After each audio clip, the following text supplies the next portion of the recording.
Recording in progress. Good evening, everyone. Good evening. Hi, Gary, Mr. Chairman. Apologize for the delays. We had some technical difficulties that would not let our John Gelsich, our principal planner, sign in as the administrator, so we were just stuck. But I know we're starting a little bit late, but we do plan to commence shortly. We know that rescheduling can be tough, particularly with notifications. So give us, well, I'll tell you what, I'm going to go ahead and begin with the necessary statements. We'll do our roll call and then we'll.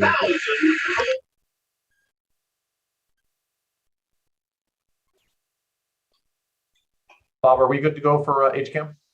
Yes, you are. All right, well, thank you. Good evening, everyone. It is 7:31 p.m. on June 6, 2022. This is Gary Trendle, Chair of the Hopkinton Planning Board. I hereby call our meeting to order. This open meeting of the Hopkinton Planning Board is being conducted remotely, consistent with the previously signed an act extending certain COVID-19 measures adopted during the state of emergency. This act includes an extension of the remote meeting provisions of Governor Baker's March 12, 2020 executive order suspending certain provisions of the open meeting law. The new law has two major parts. First, the new law allows public bodies to continue providing live, adequate alternative means of public access to the deliberations of the public body instead of holding meetings in a public place that is openly and physically accessible to the public. Second, the new law authorizes all members of the public body to continue participating in meetings remotely. For this meeting, the planning board is convening by video conference via Zoom app as posted on the town's web meeting calendar and the board's agenda identifying how the public may join. Additionally, the meeting is being broadcast by HCAM to multiple channels. All supporting materials that have been provided to members of this body are available on the town's website via the web meeting calendar unless otherwise noted. The public is encouraged to follow along using the posted agenda unless I note otherwise. With regards to public comments, not every agenda item will feature public comments, but we will do our best to allow. For items with public comments, please use the raise your hand feature in Zoom and begin with your name and address. You will be afforded 3 minutes for questions and comments. Finally, each vote taken in this meeting will be conducted by roll call vote. So members, when I call your name, please respond in the affirmative. Mary.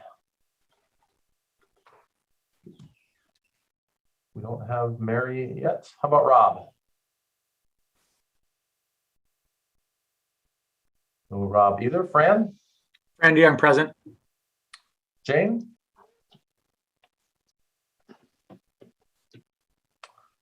Dave?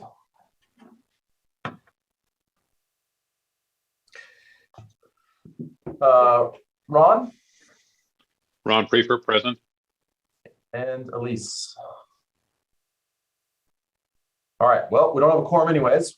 So I think with the delays, I just sent a text out to the group and we're gonna have to give it another couple of minutes. So I apologize about the technical difficulties.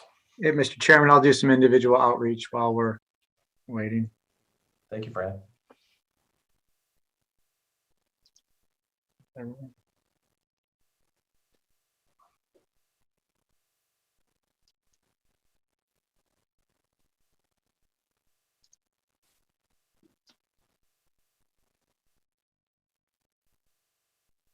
All right, I see Mary is on. Hello. Hi, Mary.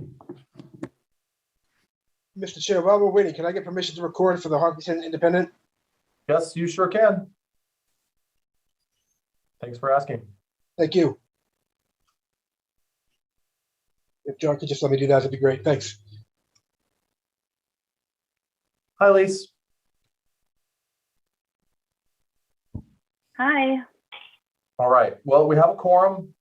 We are one member down, and I know that Dave Paul was questionable as to whether he could attend, and I know that Mr. Benson was going to call in, at least initially, from the car on his way home from the office.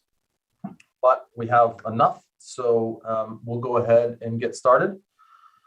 On our agenda tonight, we have a handful of administrative items. The first is that we've got some reorganization to do with regards to the chair, vice chair, and CPC representative.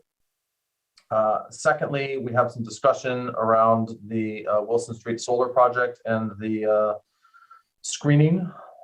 Third, we have what is hopefully just a quick update on the Chamberlain Weyland traffic calming funding discussion, just to follow up to some previous things we discussed.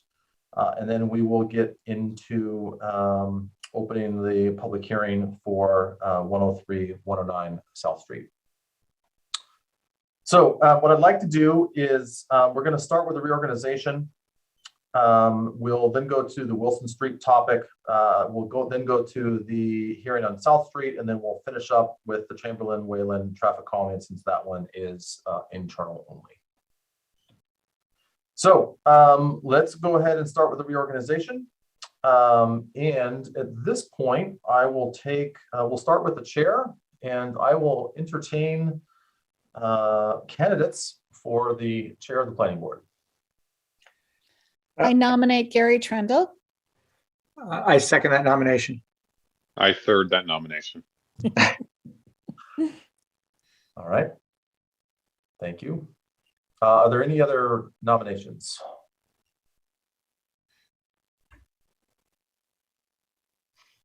Okay. Then on that note, let's go ahead and take a vote. So the vote would be to elect Gary Trendle as the chair of the planning board, Hopkinton Planning Board. So we'll start with Mary. Mary, how do you vote? Mary Larson Marlowe, yes. Fran? Fran DeYoung, yes. Jane?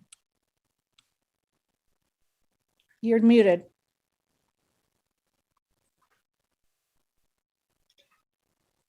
Jane Murrin, yes. Thank you, Mary. Ronnie? Ron Prefer, yes. Elise? Elise Mihailovsky, yes.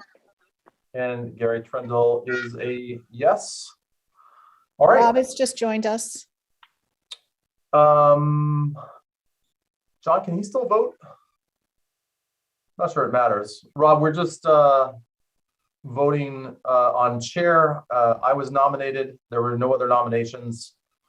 So we're just doing a confirmatory vote. So I guess I'll ask you for your vote, and you can either choose to abstain, vote yes or no. I vote yes. Happy to do so. Great All right. job, Gary. All right.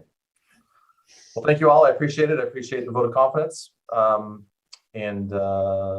Yeah, appreciate all your support and engagement on the planning board. Let's move to the vice chair. Are there any nominations for vice chair of the planning board? I'd like I to. nominate, go ahead. Go ahead, Ronnie. I'd like to nominate Mary Larson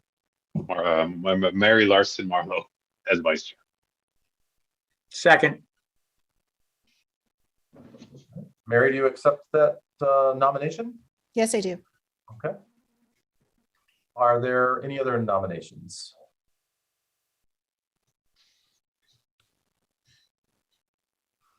All right, seeing none, then we'll go ahead and vote on electing Mary Larson Marlowe as vice chair of the Hopkinton Planning Board. And you know what? I don't know, Mary, do you want to go first on this or last? Might as well just keep it first. I'm not Like sure. you do all of them. Mary, how do you vote? I vote yes. Rob? Yes. Fran?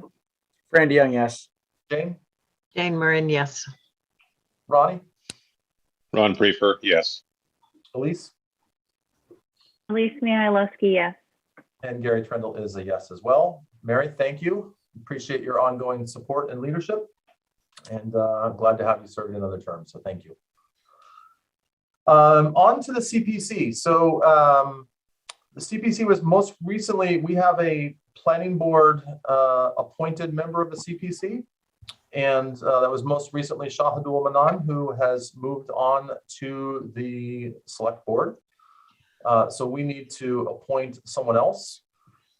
This is actually really good timing because the CPC is a largely cyclical committee, and it's a good time to join that because they have not yet started discussion for the next for annual town meeting 2023. We don't need nominations here. Are there any folks that are interested and willing to engage as the planning board appointee for the CPC? It's a fun one because for the most part, you're reviewing a variety of different types of proposals that are helping make the town a better place. Everything from pickleball courts to skate parks to historic preservation. The Hopkinton Center for the Arts has been a recipient of funding. I'm interested in this. If no one else is. So, yeah. I nominate Mary Larson Marlowe to be the representative to the I CPC. second that. I'll Don't tell third my that one husband as that I well. volunteered for something. Our lips are sealed. Thank you. All right. Any other nominations? And then on that, let's go ahead and vote to elect Mary Larson Marlowe as the CPC appointee for the Community Preservation Committee. We'll start with Mary. How do you vote? Mary Larson Marlowe, yes. Rob? Rob Benson, yes. Fran? Randy Young, yes. Jane? Jane Moran, yes. Ronnie? Ron Prefer, yes. Elise? Elise Mihайлowski, yes. And Gary Trindle is a yes as well. Mary, thank you. That's a good one. It's a fun one, and like I said, I think you'll enjoy the participation and representation of the planning board. Okay, let's go ahead and turn to Wilson Street screening discussion. And I see that Chris is on. I see Ahmed is on.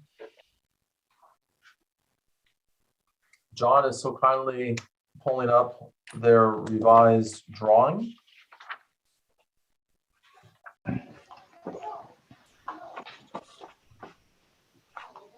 For those of you that are maybe tuning in or maybe missed a little bit, we had a site walk a couple of weeks ago, which I think was super helpful for the planning board to get some perspective as to what's happening on the site. I don't know who, Ahmed or Chris, or who plans to speak to this and provide an update. I can. Good evening, everyone. My name is Ahmed. I'm with Grasshopper Energy, and we also have Chris Bellog representing Castillo Energy, the general contractor on Wilson Street Solar. Mr. Gelsich, if I can ask you to please zoom in on like section by section.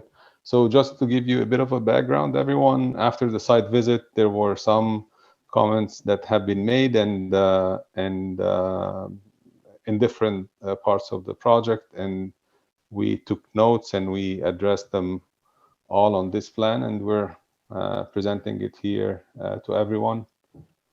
So if we can start with, but I can't read it. It's John, maybe you want to go point, and they've got them numbered by points. So I think point 1 is the buffer area that was disturbed. Yes.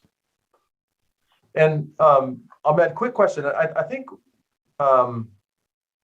just a couple of quick questions for you. So when we have changes of substance, we would need an amended application. And so I guess my first question for you, just from a process perspective, is what are you looking to achieve tonight from the planning board? Because I don't think we're in a position to approve anything because we haven't seen a proposed amendment. So can I ask, why do we need the proposed amendment if the original plan allows for change, like for the numbers and species that were approved on the same plan set? There was a note that says, and like it's not word for word, but it allows for changes according to site conditions and site and availability, if I remember correctly. So this would be in line with the approved plan, in my opinion. Like we're making the changes, or we're finalizing the final species and numbers and locations. Does that not fall in line with the original approved plan? That's a great question. I'd want to go back and look at the original language in the approved plan. There are circumstances where we allow some customization or modification. I don't believe that the intent of that flexibility was major or significant improvement, major or significant changes. Mr. Gelsich, do you have any commentary on that question? I think you got the main point, Mr. Chair. I think the intent, if it's a significant change, the board would need to determine if it is a significant change. And if so, then they would need to amend the plan. If the board determines it's not a significant change from what was approved, then you could go and modify the plan based on that language. But it's up for debate from the planning board. You ultimately make the decision as to whether it's a significant change from what was approved or not. That language in the plan doesn't give the ability to wholesale change the plan and still be covered under it. Through the chair. Yes, Ahmed. So the language in the plan does not specify the amount of change, whether it's like a slight change or a significant change. But what? So I'm not disagreeing or agreeing with Mr. Gelsich, but if I may say, if we all parties, all stakeholders here agree that it's the intent of the visual screening, or it serves the purpose, what we're proposing, and the planning board are okay with that, like the members are okay with that, the abutters are okay with that, and we're okay with that, is there, I don't know, would that serve the purpose or not of the whole visual screening exercise? So just following John's lead, it's hard for us to review what is effectively a digital sketch. And I'll give you an example. If we look at point 3, lawn reclaimed to be seeded, what that doesn't acknowledge is the original plan that I think called for quite a few plantings in that area. So even though you've said what you intend to do with this moving forward, it's very hard for us without a more formal plan to compare against what was there originally and to make that assessment.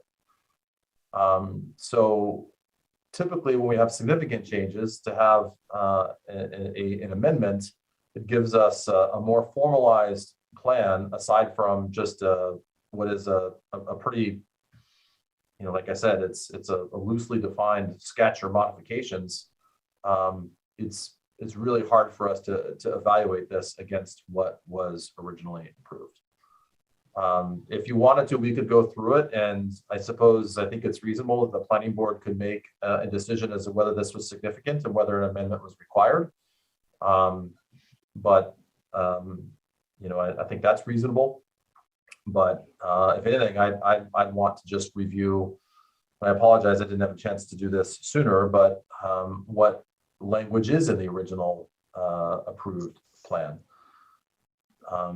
John, I'm putting you on the spot here, but is it possible you can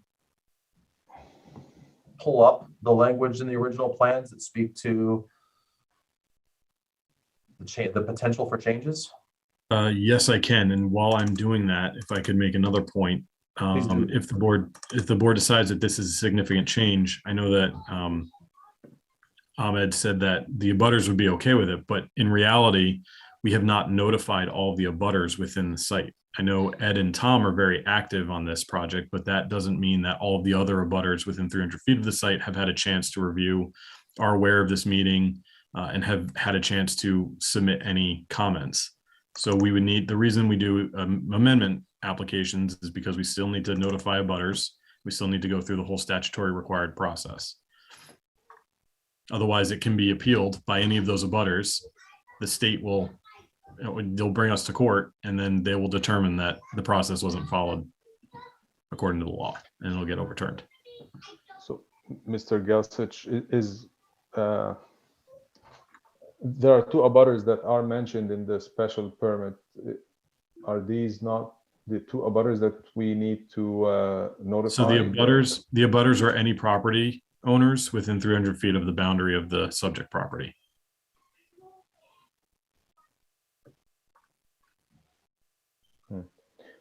So, And Ahmed, what I'm going to suggest, and I appreciate the work you've put into this. Let's start with the language that's in the original proposed document. Okay. I think that's important to ground everyone on where we're starting from. Secondly, I think it's reasonable to go through and we can certainly provide some commentary on what you have proposed. But I'm going to recommend that we don't take any formal votes or approve anything without an amendment, because I think that is, given my perspective anyways, the significance of the changes, I think need an amendment in order for us to properly evaluate this. Yeah, Mr. Chairman, if I may, I would absolutely concur with that. I just think given the history here, given the scope of the changes, that it would, in my mind, qualify for a major change and require an amendment as you and Mr. Gelsich have outlined. Through the chair, if I may, I would actually, I'm not disagreeing. I would like to see what is done, and then we can decide whether it's major or not. Because, you know, if it's truly major, then I 100% agree with both everyone who's spoken so far. I just would like to see what has been done. Yep. All right. Mr. Chair, Yes, go ahead, if Ahmed. I can suggest, is it possible that we, like, the vote would be a conditional approval, and then the final approval can come after we've done these modifications or something? But we've been through the amendment process before, and I know it takes a very long time, like notifications sent out to all abutters, and I don't know, I know there is a time limit, like time, what's it called, lead time for that, and then so it might take a few months to get that done, and I don't think planting in the summer, so it might push this to the fall. And so unfortunately, I don't think we can do a conditional approval because we have nothing to approve because there's no amendment. And I know there's some time here, but I'll also, just to be fully transparent and maybe somewhat blunt about this, we've been advising that this would likely require an amendment for some time. And you've already done an amendment once. So these changes could have very easily just been rolled in with the previous amendment. But you know, to Ron's point, I'm happy to go through it, and we can, I suppose we could vote as a board that if we felt that these were all in line with what was originally approved, then there's, you know, we could do that. So I'm not going to say no, because let's get through it. But there's some pretty substantial changes compared to my interpretation of the original approved plan. okay, So I think it's not note number 1 here, Mr. Gelsich, if you would like to. So Ahmed, is there anything in particular you'd like to call out on these approved plans? Yeah, note number 1 here, it's on, like, under each, I think, area where the numbers and species are specified. It says here numbers and sizes are approximate and based on assumed size and requirements of seeding of screening areas. Specific number may vary and is contingent on the creation of adequate visual screening. Planting sizes may be increased, reduced, depending on site conditions as required to maximize screening effectiveness. So the end of the note. And I think what we're doing is exactly that, like in line with the approved plans. So if you had I'll a leave that to qualified the board, wetland yeah. scientist or landscape designer involved with your landscaping plan? The original or this time around? Both. We had with both, yeah. Okay. All right, any questions about what was originally approved here? Just to read through the rest of this, the effectiveness of the screening install will be reevaluated during the non-foliar season by a qualified wetland scientist or landscape designer. Areas where additional screening is required will be identified and screening will be installed in the target areas. Prior to the start of planting installation, the wetland scientist or landscape designer shall meet with the homeowner of 21 Wilson Street to coordinate work and identify areas of concern. Through the chair. Yes, Mary. There's additional wording related to the scenic road access area on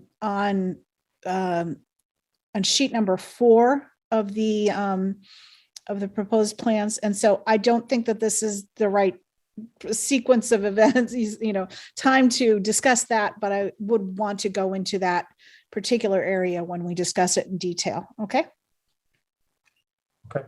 Thanks, Mary. Any other questions about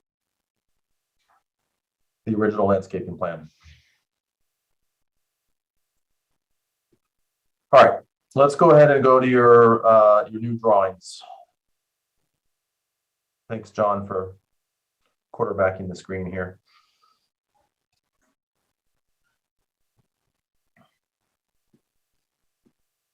All right, so we'll start with point number 1 and we'll just work our way through them.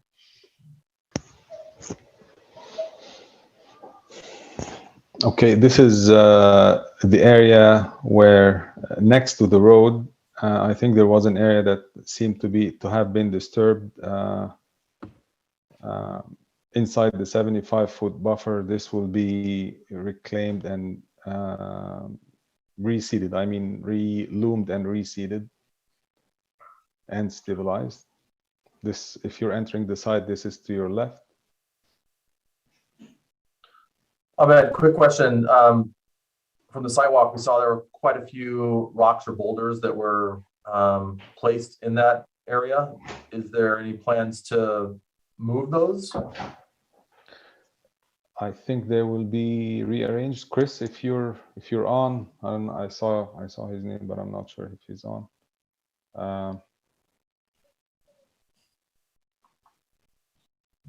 I believe they will be rearranged. That was a discussion after the site visit, but if you have any comments about that, I can take them and make sure.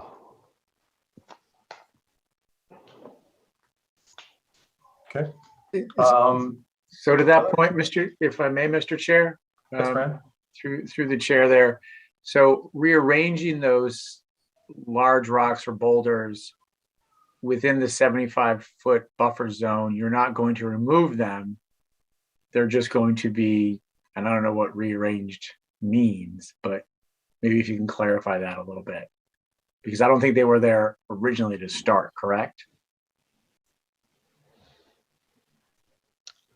I don't want to answer. I'm not sure, so I don't want to give you an answer. I'm not sure. I think what was discussed is they will be dealt with when we're looking at the entrance and paving the road and paving the entrance and installing the fence. What we were discussing is rearranging them to make them look better, just in plain words. And there was a suggestion to backfill around them or on them, even with the loom and reseeding that as well. And I thought even the rocks might, like the natural rocks, might look better. So I don't have an exact answer about that, because I think this area was closer to the entrance, was not on the previous plan or this plan. So Okay. Other questions or comments with regards to point number 1?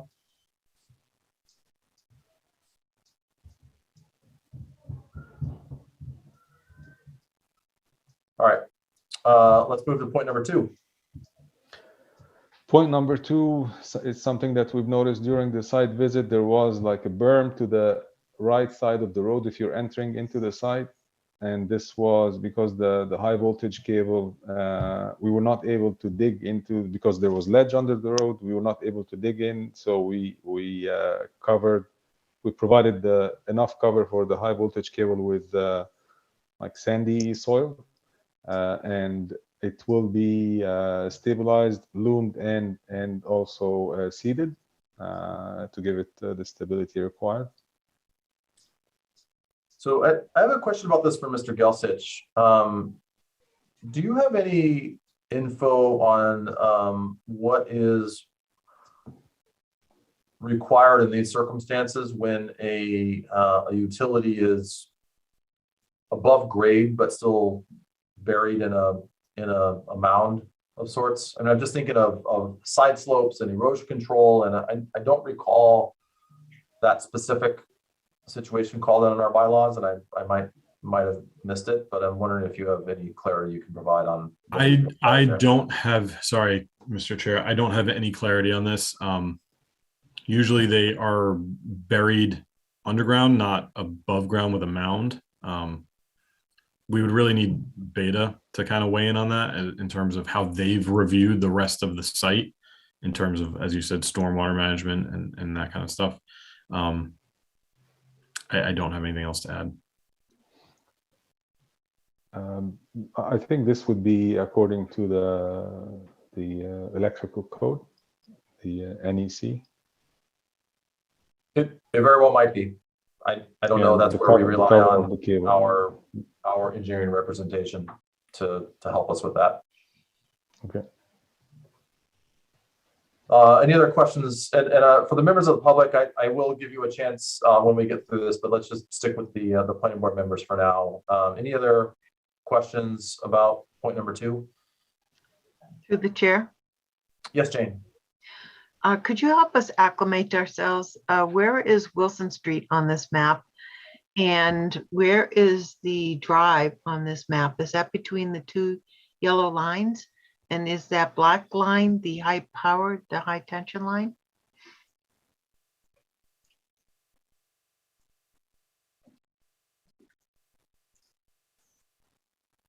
Ahmed? Oh, I thought If the you want, question for Mr. Yeah, sure. Anyone. I'm not honestly totally sure where the road is, because I would think it would be the blue to the pink, but then there are plantings inside of the blue area, which would be the drive. So that's correct. So the Wilson Street is where you see the OHW, the overhead wire. This is Wilson Street, where the overhead line, the telephone poles outside on Wilson Street. Thank you. And this is on the other side of, okay. And then it crosses the street to go into the site. And these are the transformers. The boxes are the transformers you see from outside. And the road is in between, like the 2 curves entering into the turning curves here. And the 2 lines that are the blue lines are the access road that go in. The first area is blue because this is the paved. It will be paved in asphalt. The first 100 foot area, first 100 feet of the road, access road, and then it turns into the pink line, which is just the gravel road. Okay, thank you. Through the chair, just to refresh myself. So where the blue ends, is that the top of the crest and goes downhill afterwards, or is there still uphill beyond that blue line? I am not sure about that. I can't remember off the top of my head. No, that's fine. I was trying to situate myself based upon our sidewalk. Thank you.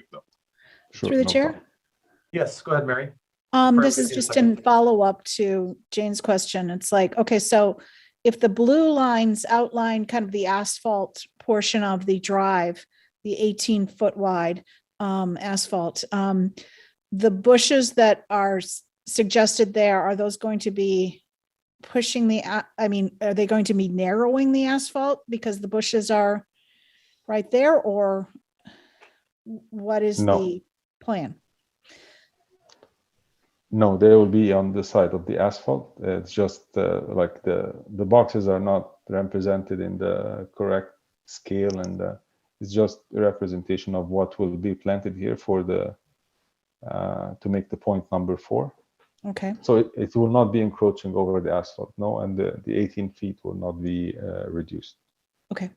I have one other question just in relation to the overall diagram. In terms of, I didn't see a key, but the grayed out tree symbols, or bush symbols, tree symbols, and the green colored ones, how do those differ? Are the grayed out ones existing trees that have already correct. been, were they That's ones that you've planted or ones that were existing? There's no existing, no, ones that we've planted before. Okay. And then the green ones are the additional ones that That's you correct. are proposing. That's correct. Okay. And then the red ones are something else. Oh, wait, there's 2 other colors. There's an aqua colored one on the left side. Aqua, kind of, and then there's red ones. So what do those represent? So the gray, all the gray is existing, okay? And all the colors are the new ones that we're proposing as additional. Oh, okay. So they're just proposed at different spots, and that's why they're different colors. That's correct. Okay, thank you. And through the chair, are they also different species of trees? I just want to confirm that.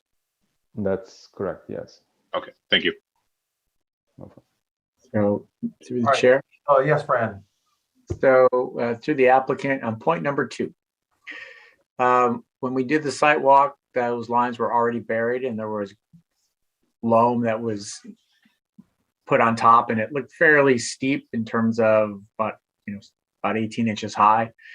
Is there any additional loam that's going to be placed on top of those wires? Yeah. It looks, the berm, it's a very narrow berm, and typically when I look at a berm, and I think the one literally down the street, Wilson and Southborough, the berm kind of extends a little bit to have a little bit of depth to it.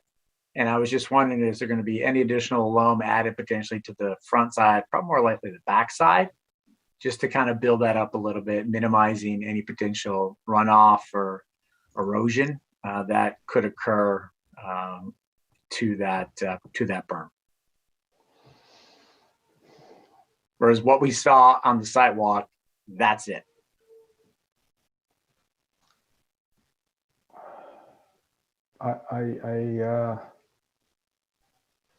Again, I don't want to make any inaccurate statements. We have to keep it, keep the cables buried, not just like protecting the berm is very important for the safety of the project. So we'll do whatever is required for this berm to be stable and stay in place and not be eroded by rainwater or stormwater. Ahmed, question: have you made any reassessment of your stormwater plan given the berm? Because I would think that berm would have some impact on, or potentially have some impact on, water flow, stormwater management. I have not, and I'll have to check with the general contractor. But yes, we can, and we will. Okay. Let's go to move on to point number 3. I just want to be cautious of time, and I do want to get through each of these. And John, can you expand out a little bit?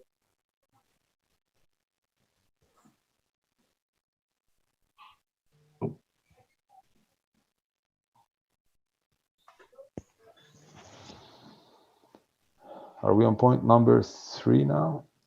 Yeah, the Point number 3. the lawn reclamation area, yeah, to be seeded, stabilized, and cut. Okay, and I guess my question for me is that I think originally that area, the plan called for some plantings there. So you're proposing that nothing be planted other than the lawn being seeded.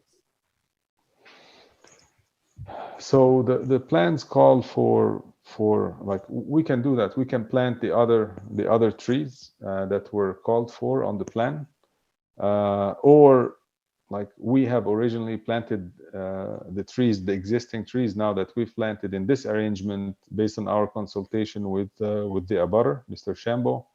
So we can do either. We can keep the grass as is and keep it and maintain the grass, or we can just plant the other trees and that would be sufficient, like the other trees based on the approved plans. So it would be really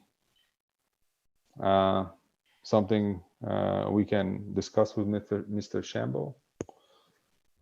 Okay. I think I think you discussed that with him on the sidewalk. We did, and he said part of all the one of the two. He said either, and we agreed after the meeting that if we maintain the grass as it is now, like he'd be okay with that. Okay. That was our discussion after the meeting. All right. And Mr. Shambo is on, I think. We'll hear from him. I do want to get through these, and then we'll allow the public to comment. But Okay. any questions or comments on point number 3 from members of the planning board?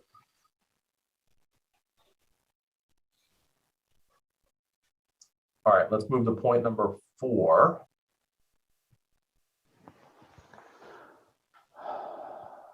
Okay, so I might have misspoken about the width of the asphalt here. So the 19 boxwood trees to be added, installed around the transformers, and I think Miss Mary Larson Marlowe was asking about this, and I gave an inaccurate answer. So here, 19 boxwood trees installed around switch gear. This will reduce the entrance drive width to 14 or 15 feet as distance from gear and plantings. Through the chair. Yes, go ahead, Mary. And approximately how tall are these boxwoods at planting, and then after 3 to 5 years? You have your landscaper here, right? I have someone from, Okay. I have Chris from the general contractor. Chris, are you on? Can you hear us? Yeah, I am. I believe these called for 3 feet. I just have to check the thing, 3 feet, and I don't think they get any larger than 4 to 5 feet at most. So, I mean, Yeah. the plan didn't really call for an actual height, but it just called for a height of the planting. So I believe they were 3 feet. Okay. Yeah, those transformers or utility equipment is about 4 or 5 feet high. About 4 feet, right? Yeah, I think it's about 4. The only thing we just have to factor in is just making sure that we have enough clearance from the gear to the trees, so that you're able to still access the enclosures and code requirements for electrical room. That's why I just stated that the drive would be kind of shrunk a little bit from the 18 feet to 14 or 15 to leave some clearance from the gear. Okay. So we can take a look at that. I mean, there's other trees we could possibly plant. We could put some boxwoods with, some other type of tree that's a little larger, similar to other ones that we planted on the site. That's a solution too as well. Yeah, and that's something that I'd like other people to comment on, and the abutters as well. But I think that the scenic road should not have the equipment visible from it easily. So to see what options there might be with your landscaper for the final plan. Okay. All right. Yeah. Other questions or comments on point number 4? If I may, through the chair. Yes. Go ahead, Elise.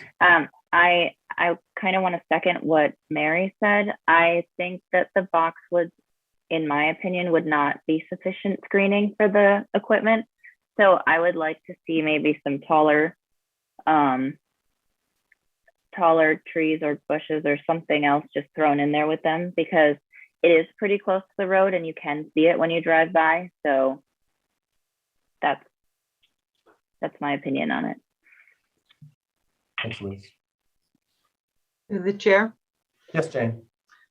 There was, I'm jumping ahead a little bit, but there was some talk about thinning out some of those giant arborvitaes further on down the road, because they're, I know some people's folks' opinion that they're planted too close to really survive. It might be possible to take a few of those and reposition them around these equipment boxes to block them out from the scenic road, to block out the equipment from the scenic road. Just a thought. It's possible. I'd worry about I mean, if they were all respaced with better spacing, that would be a likely option, but I worry that if you just get rid of, every third one, that would potentially leave some gaps in the other screening. But I think that's where we'd like to see a more formalized plan, because that would help us actually do a proper assessment here. But on that note, Jane, let's go to point number 5, which I think is over to the left, John.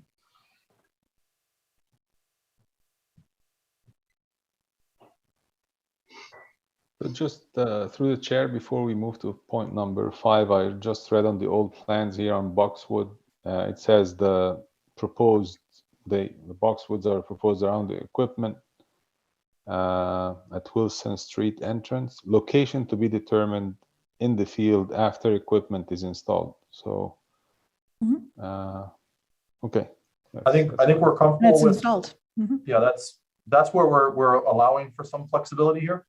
But also the intent of the boxwoods are to screen. So if they're not tall enough to screen the equipment, then that also is not meeting the intent of the landscape plan. Sure, okay. Point number 5, 5 additional green giants to fill in the holes and improve screening. This is in between the existing trees, plants, or like tree line. We'll be adding some more green giants. Some areas, like the spacing between the trees, in some areas that was wider than others, so we'll be filling those with additional 5 trees. Okay. Any questions, Jane?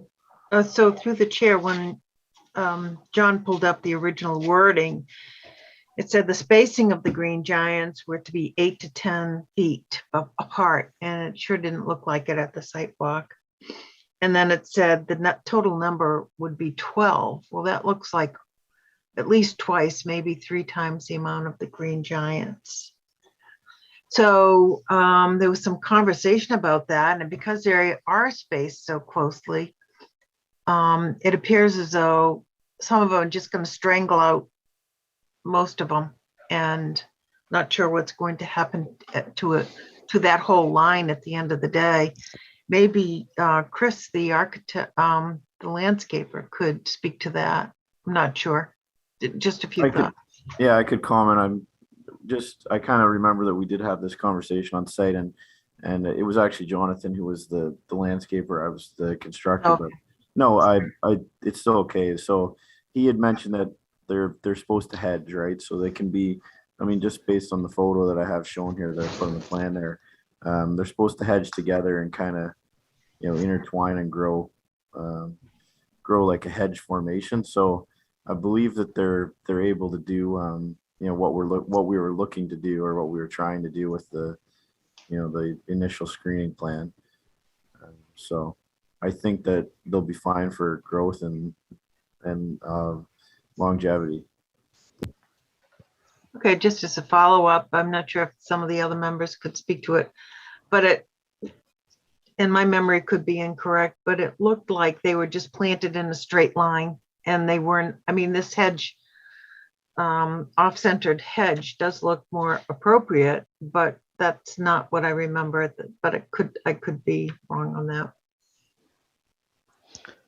Yes. Through the chair, if yeah. I may, yeah. Oh, go ahead, Ahmed. Yeah, I didn't think you were proposing an offset. You were proposing it all still in a straight line, right?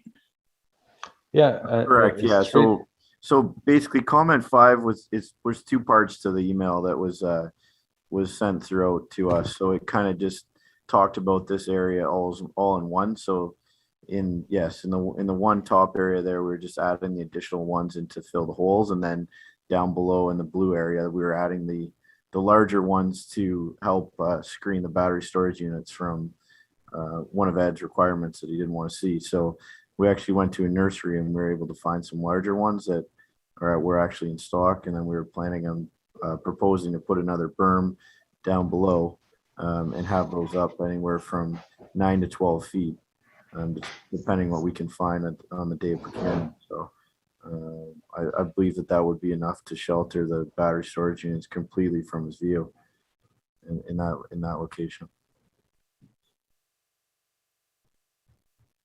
Thanks, Chris. Any other questions about point number 5 or comments? So through the chair, Go ahead, Mary. and I just wanted to clarify kind of for everyone looking at this plan that, you know, the number of little red dots representing bushes is not the number that they're proposing to add here. And it's really a berm, and it's all in a straight line and to form a hedge. So it's essentially, there were just some gaps in what had been planted before. And so they were going to fill in some gaps with about 5 additional. So it will be a straight line of green giants in a hedge formation once they fill in. Correct, yes. Yes. Okay, so I just want to make that clear. Thanks, Mary. Let's go to point number 6, which is the gate.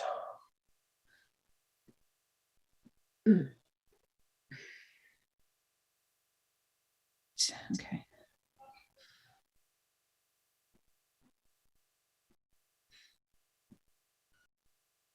It looks nice. Yeah.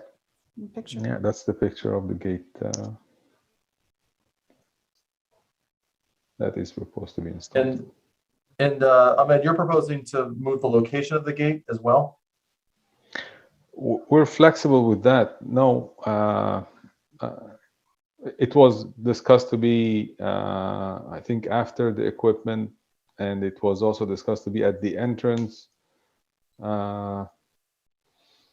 Chris, like, what was the preference here on installing this gate? I took the measurement from the CAD drawing that was on the approved plan. Yeah, and the approved plans, and there's around 100 feet from the entrance, give or take maybe 10 feet in either direction. So I thought that it would be best to be away from the gear so that, you know, you had clear access to it. We didn't have to minimize the gate size. We could still use the maximum length of 18 feet for the proposed drive and cover everything.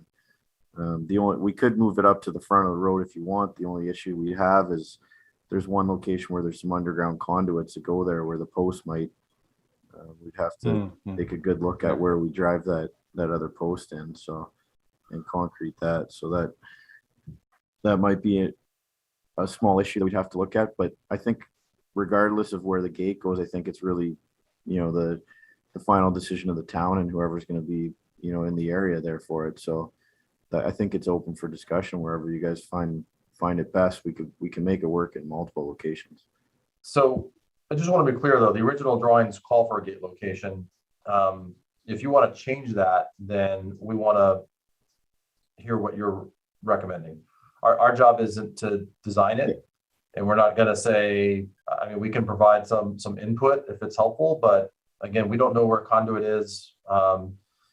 You know, So at this point, we'd like it to be where it was originally intended, and if that doesn't make sense, I'm certainly open to it. So yes, so where it's originally intended was, if you move up a little bit here to show the actual 3 pieces of equipment, it was kind of like right by where that S is.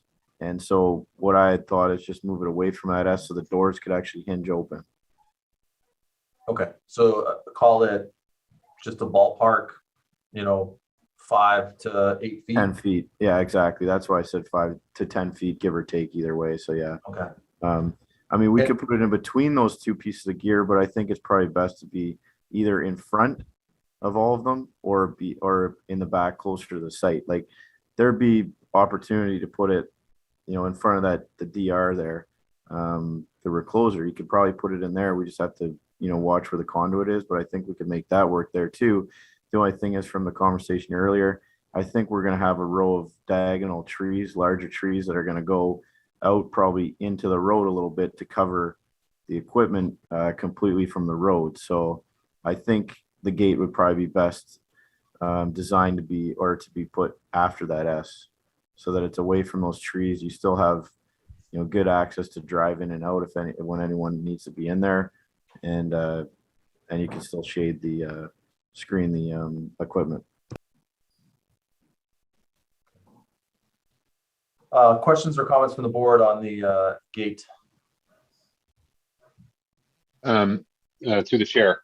Yes. Again, so I just want to confirm it. It is not our job to provide suggestions as to what we personally feel is the best option for the gate placement. It comes down to them to present us, this is what we are proposing. And we have we can vote in the affirmative or the negative, correct? Yes and no. It's they should be proposing something to us. We can provide some input to help them with that, but we need something to react to. We're not going to design along the way or approve something that's not on paper and not part of a proposal.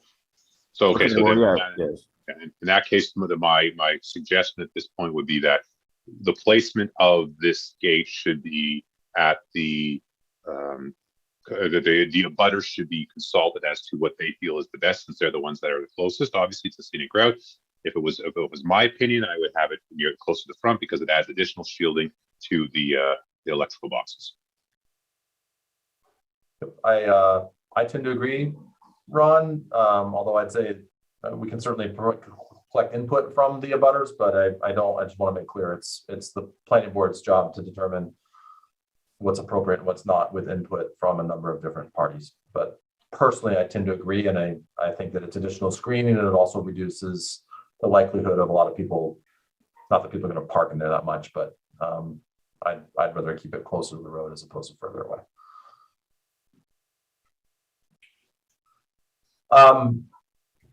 Any other questions or comments about the gate?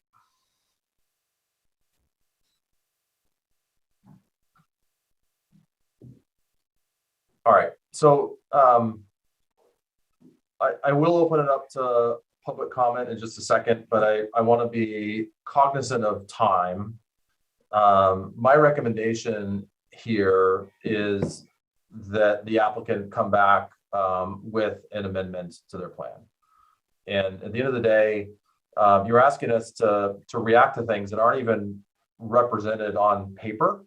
And there's just not a way that we can appropriately review and approve something that isn't even represented in some capacity. So that's, and maybe I'll just ask my other fellow board members if they are in agreement with that, or if they think there's some other alternative pathway to move forward here. Through the chair? Yes, Mary. I agree with you. The details need to be clearly laid out in the plan and in an appropriate way for us to be able to vote on it. And I just want to add one point of clarity too, that the site needs to be built as the plan is detailed. And again, there's some pretty substantial changes, things like the width of the road, the berm, stormwater maintenance. There's a lot of details that just aren't addressed here. Through the chair. Yeah. I'm on the fence because what is being proposed here is a significant investment and improvement to what we saw. There's real thought into how to shield the abutters from the view, which was initially what was proposed, looking at the verbiage of the original documentation. I would be in favor of voting for it if it had been a little bit more finalized. I had not considered the water runoff that you pointed out. So that is the only part I'm on the fence on, but I could be swayed in either direction here because I would love to see action done specifically on point 8 because it was mentioned that nurseries, or point 5, I should say, because these nurseries have existing tall ones now, and by delaying the initiation of it, that may be gone, and therefore that's going to further cause issues come fall, and then you'll be able to see, or in the winter times. So, but again, having not been on the committee when the initial vote was made, I do see both sides of the coin. So that's my thoughts. Any other thoughts from the board members? You know where I stand, Mr. Chairman. That I do think it is a significant change and it should be brought back in front of the board as an amendment. Through the chair, I agree. I believe this is just part of the process and this is just what happens. You have to go through it.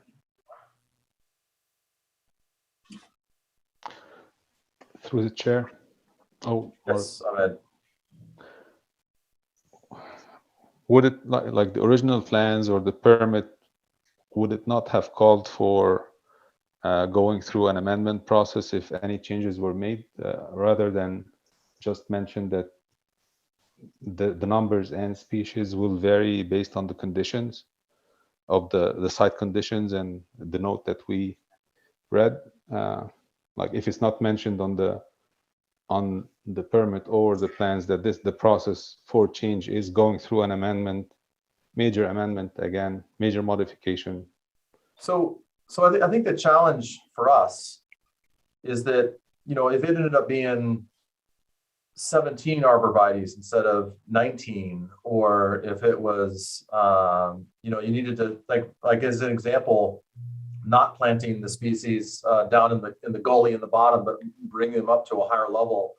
I think things like that are you know, are the types of changes that were intended with that language. But what we're looking at here are, you know, pretty substantial changes from what was approved. And I think what you're hearing from the board is that we feel like these changes are substantial enough that this needs to be properly, that it needs to be reviewed as an amendment.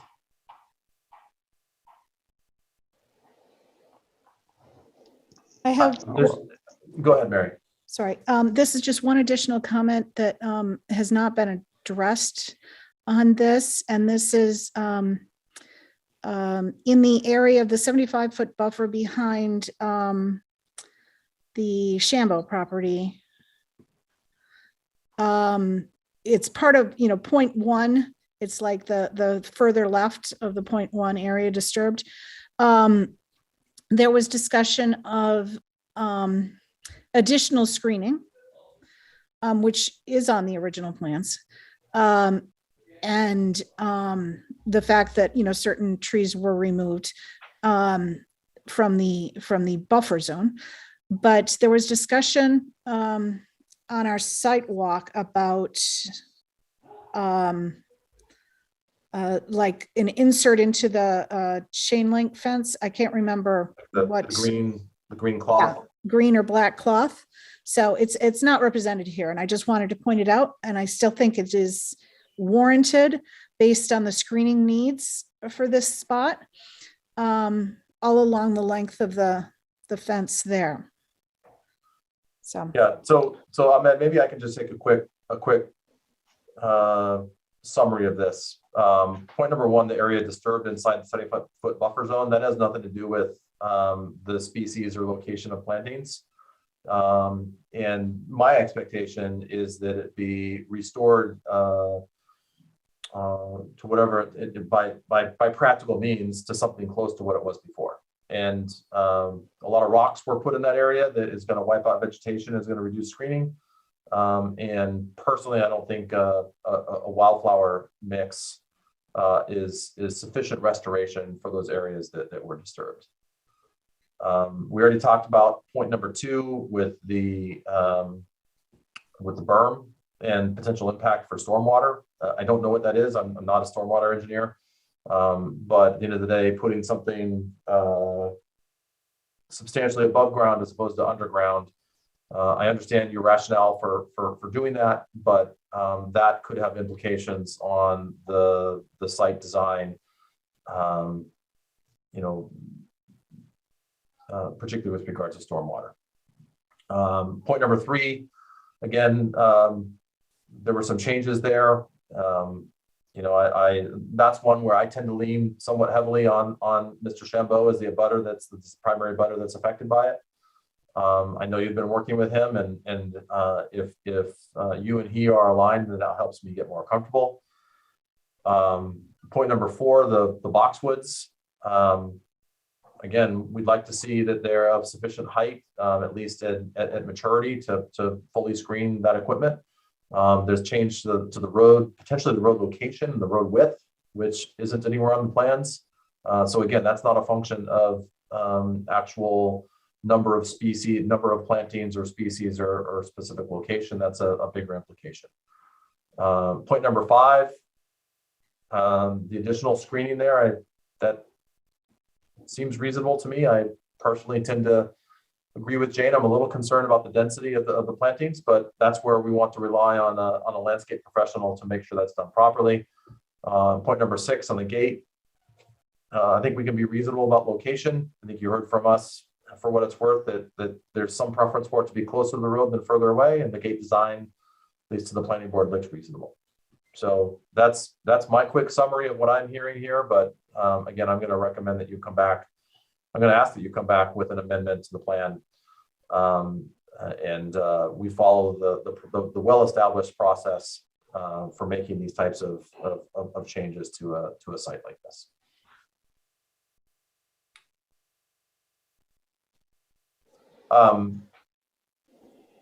I do want to keep things moving forward. I know there's a couple of members of the public, and if there are members of the public that would like to make a comment of anything we didn't address, I'd ask that you raise your hand, and we can afford you the 3 minutes to make any additional comments.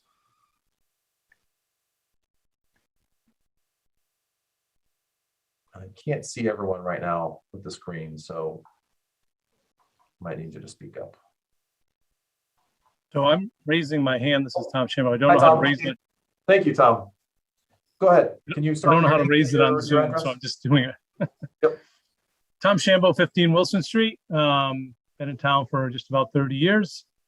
I have a few points, and I thank the board for their time and their patience here on this today.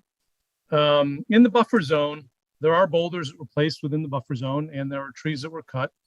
And we don't really know where the 75-foot buffer line is. I'm recommending that we get it resurveyed so we know, and the developer knows where they need to move things past or need to move things, as part of.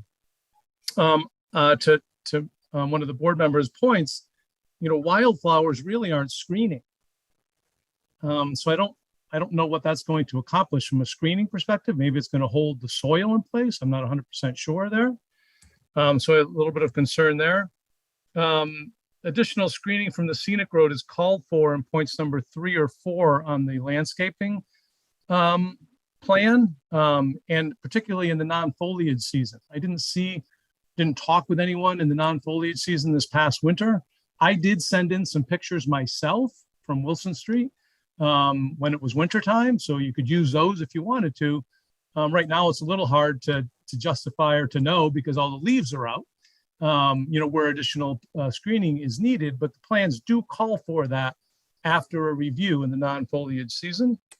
On point number 3, with regards to either leaving it as is, planting it with grass seed and cutting it, what was discussed was either planting the trees so it becomes a forest or cutting it at a regular and routine basis. Right now, the grass is a little over a foot high in that area. So I would recommend it get cut at least every 2 weeks. There's no mention of that in the plan. It just says it will be cut. The buried line it's not part of the original plan. You already talked about the stormwater implications. I'm wondering, what will it be seeded with? And if it's grass, will it also be cut? That's not indicated on this plan here at all. The boxwoods, I'm just pointing this out, that on the screening plan, it calls for the boxwoods to be 4 to 6 foot high. It was mentioned 2 to 3 foot earlier on, I think, something like that, but just a point of clarification. I'm wondering, is the gate wood, or is it vinyl, or is it metal?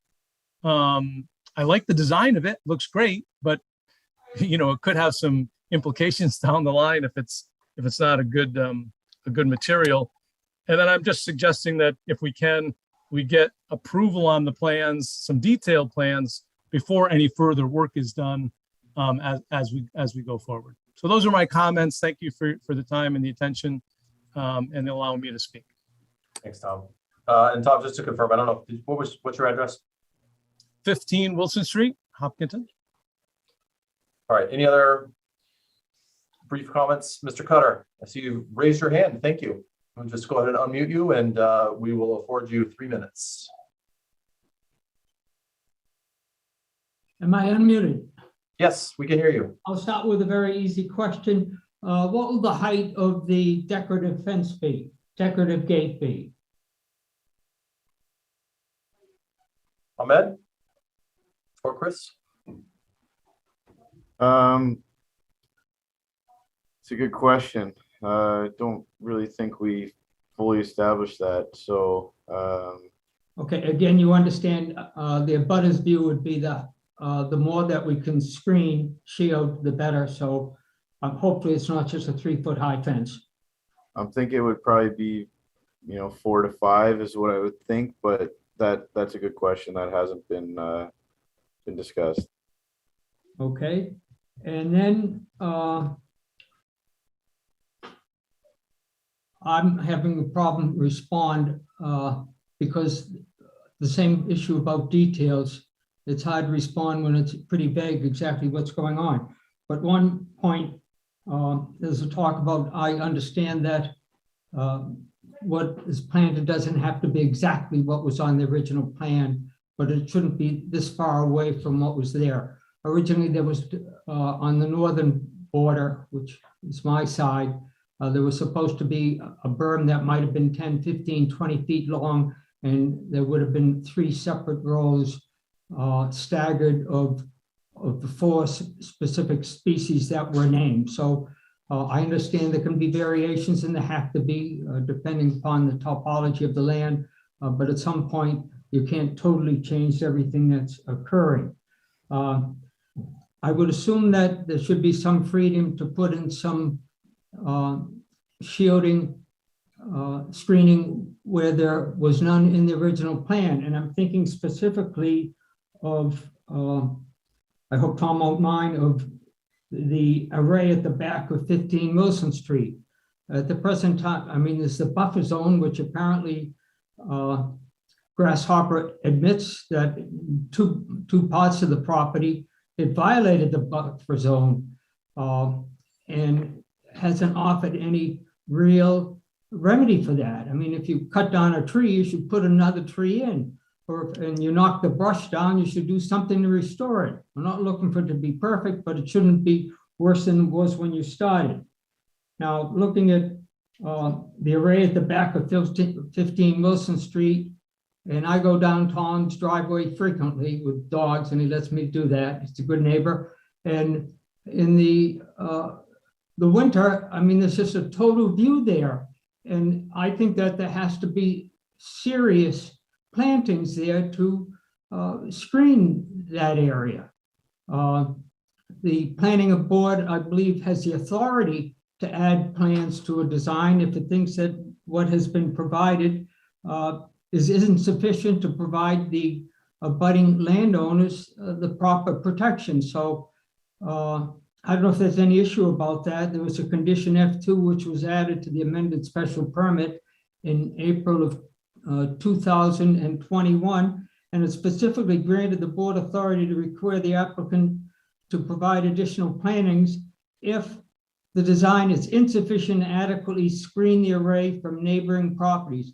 I can't think of a clearer case in the world where there should be some relief given pursuant to that condition. And I'd like to hear what the board might say about that right now. Is it any question but that there's a right to get some screening where none might have been on the plan? This is kind of the reciprocal of the applicant coming and saying, yeah, we said we're going to do that, but we really don't need it, so we're not going to do it. Well, here's something that wasn't in the plan, but should have been, but it wasn't. And there was this safety valve to protect people, who have no sufficient screening. Could I get some thought of that from the planning board? Sure. I think it's a delicate slope because in general, what's most important to us is that it's built out largely as intended. If there are minor modifications that can improve it, I think that's within reason. But I also want to be clear that if it conforms to our bylaws and it conforms to what was approved, then it's very difficult for us to come in late in the process and demand that something be done substantially different.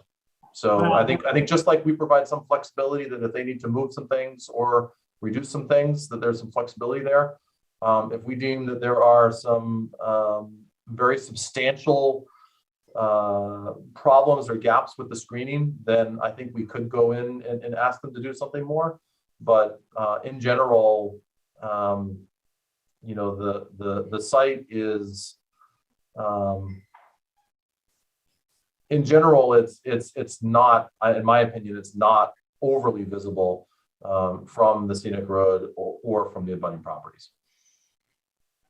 If the infringement of the buffer zone, including cutting a tree. So, and I'm gonna just pause for a second because I think that we're in alignment there. I don't think that their proposal of wildflower mix is sufficient. That's not restoring it, and I think that we're aligned there. So okay, so I mean, I would think that discuss on that right at this point until they come back with a proposal. Okay, I'm okay. I think we might be agreed. I think that there should be a serious survey conducted, and then to see what the upset was, and the extent we can to find out not just exactly where it was, but what was affected by it, which might be just brush, which might not have been very pretty, but it did shield. Then we should look at a serious remedy for that. Yeah. There had been and sorry, just one more quick comment on that too, is that, we did a year and a half, or in 2021, we made some pretty substantial changes to our scenic, sorry, not our scenic, our commercial solar bylaws that give us some additional discretion. And that was one of the reasons we did do that, because it's in the bylaw of which this was approved, there are some limitations to what we can ask for. Well, there was this condition F2 was one that was added in April 1 of 2021. And so I think that might have changed what had been in place before. And I'm sorry, I'm going to ask that if you have one more point, but we've got to wrap up and move on here. Okay, I hear that. The applicant had previously filed a revised plan dated March 29 of 2022. And that had in it some additional plantings, including near 15 Wilson Street, and also some more up at the front of the entry. I don't see either of those things in the present revision, and I'm wondering why they backed away from what they appeared to be offering maybe a month and a half ago. Now, others might not understand that if you haven't seen that plan. It's complicated. Yeah. But there's one on file, and I know that John has a copy of it. I just want to be clear that wasn't part of a proposed amendment, and it's not something that's been formally reviewed by us. So again, that's why we like to formalize this process, so that we have something to review, because otherwise it's just some sketches and modifications and things that are very difficult for us to review and approve. So we agree on that. And I think we need quite a bit more detail to really answer the questions that have been raised today. Okay. Thank you, Mr. Cutter. Thank you. Any other questions or any other comments from the public on this? I think we have a pretty clear course of action.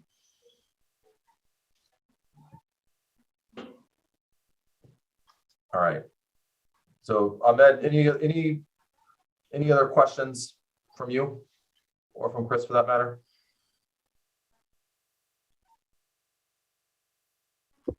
Nothing on my Not end. from me. Yeah, not from me. We'll reach out to Mr. Gelsich to discuss the next steps, the process. Through the chair. Yes, Mary. I just wanted to make sure that that in the application that the applicant prepares, you deal with the scenic road, then the stone walls. There was wording on page 4 of the approved plan. This is the revised site plans of February 18th, 2021. Regarding the stone walls and the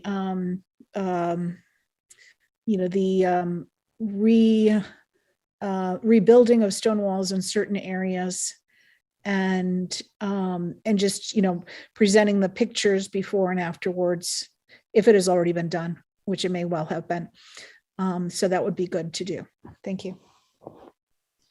It will help all of us evaluate the screening in that area as well. Thanks, Mary. All right, Chris, Ahmed, you guys clear? Yes, thank you. All right. Yeah. I know this is stretching out longer than you had hoped. Again, the easy pathway is to build what was on the plan. I realize that maybe didn't make the most sense for you, but we have a process that we need to follow. So hopefully the input tonight was helpful. But John can provide more guidance from a process perspective on how to move forward. All right, let's go ahead and move to 103, 109 South Street. And before we do, I will entertain a motion to open the hearing for 103 to 109 South Street. So moved, Mary Larson Marlowe. Second, Fran DeYoung. All right, and we'll go ahead and take a vote on opening that. Mary, how do you vote? Mary Larson Marlowe, yes. Rob? Rob Benson, yes. All right, I'm gonna pull up my order here. I should probably know it. Fran? Fran DeYoung, yes. Jane? Jane Moran, yes. Ron? Ron Prefer, yes. Elise? Elise Mihailovsky, yes. And Gary Trendle's yes as well.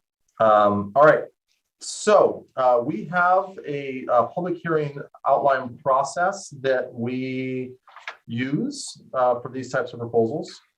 And that is outlined in our meeting packet, but applicant, I see a few folks here.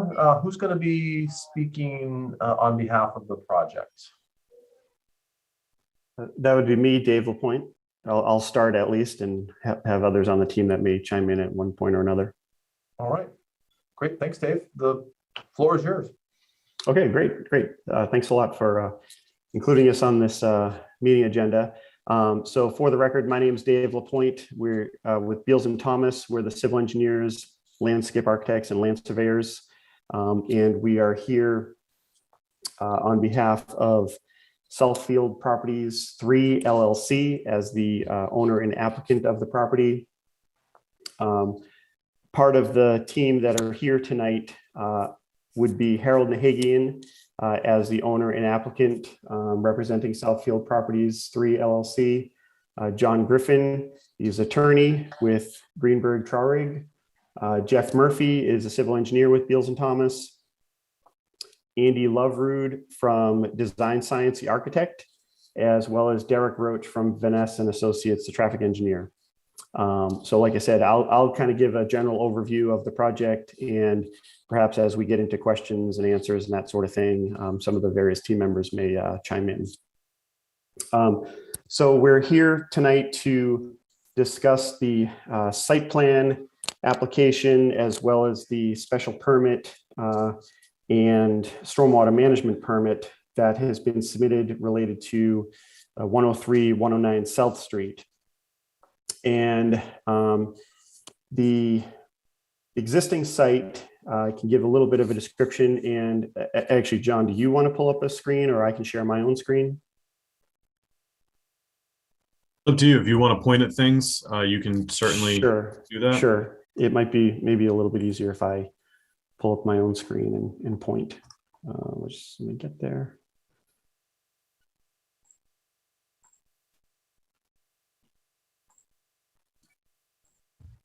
Okay, hopefully everyone can see this now. It's a kind of a site plan. We can, Okay. although it's very small. Okay, let's see what we can do here. You just got to zoom in a little bit. Yeah. Okay. So the property at 103, 109 South Street is approximately 5 acres. It's bounded to the, we'll call it the west by South Street, to the east by 495, and to the north and to the south by other commercial properties.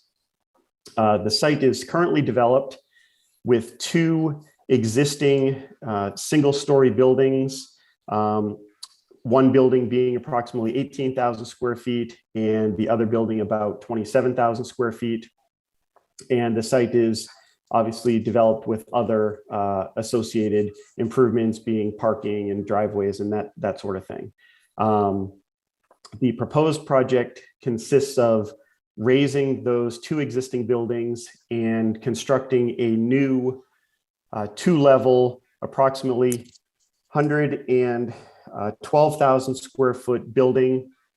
The building is being designed as a research center, laboratory, and manufacturing facility, which this type of a use is consistent with what was described in the 2017 Town of Hopkinton Master Plan, where those types of uses, technology, biotechnology, research and development type facilities have been encouraged through new development or redevelopment of existing properties, which is what we're proposing here.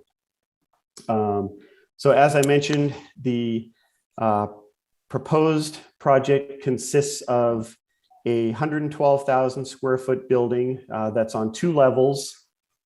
The first level consists of a portion of the building being more administrative offices, executive office, conference rooms, that type of thing. And the remaining portion of the first level is actually parking underneath the building. And then the second level of the building is where the majority of the research and lab facilities are intended to be located. The building is somewhat tucked into the slope of the site, where from South Street, you would actually be able to see 2 stories. But as you go towards the back of the site, you'd actually enter the building on the second level.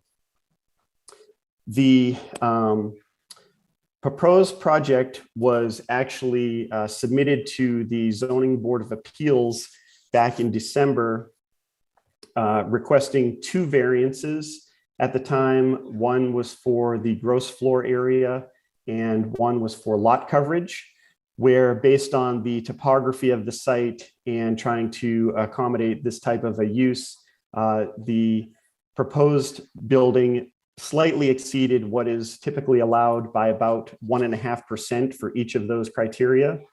However, the Zoning Board of Appeals did grant both of those variances back at that time when we met with them in December.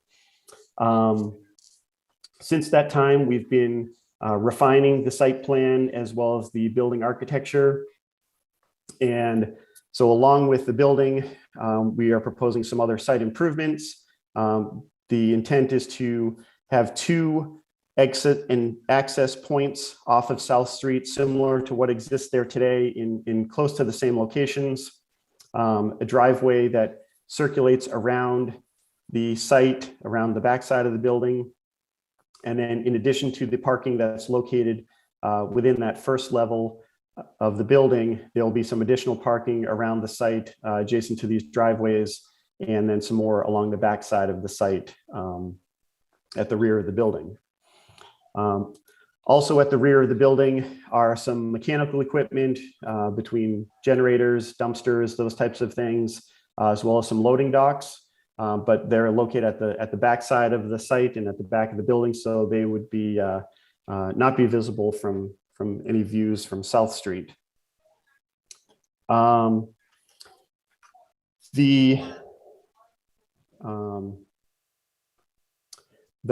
we have included in terms of some of those parking facilities, we did include some accessible parking along the street here, or excuse me, along the side here, close to the main entrance of the building, as well as then, as I mentioned, additional parking that goes around the backside.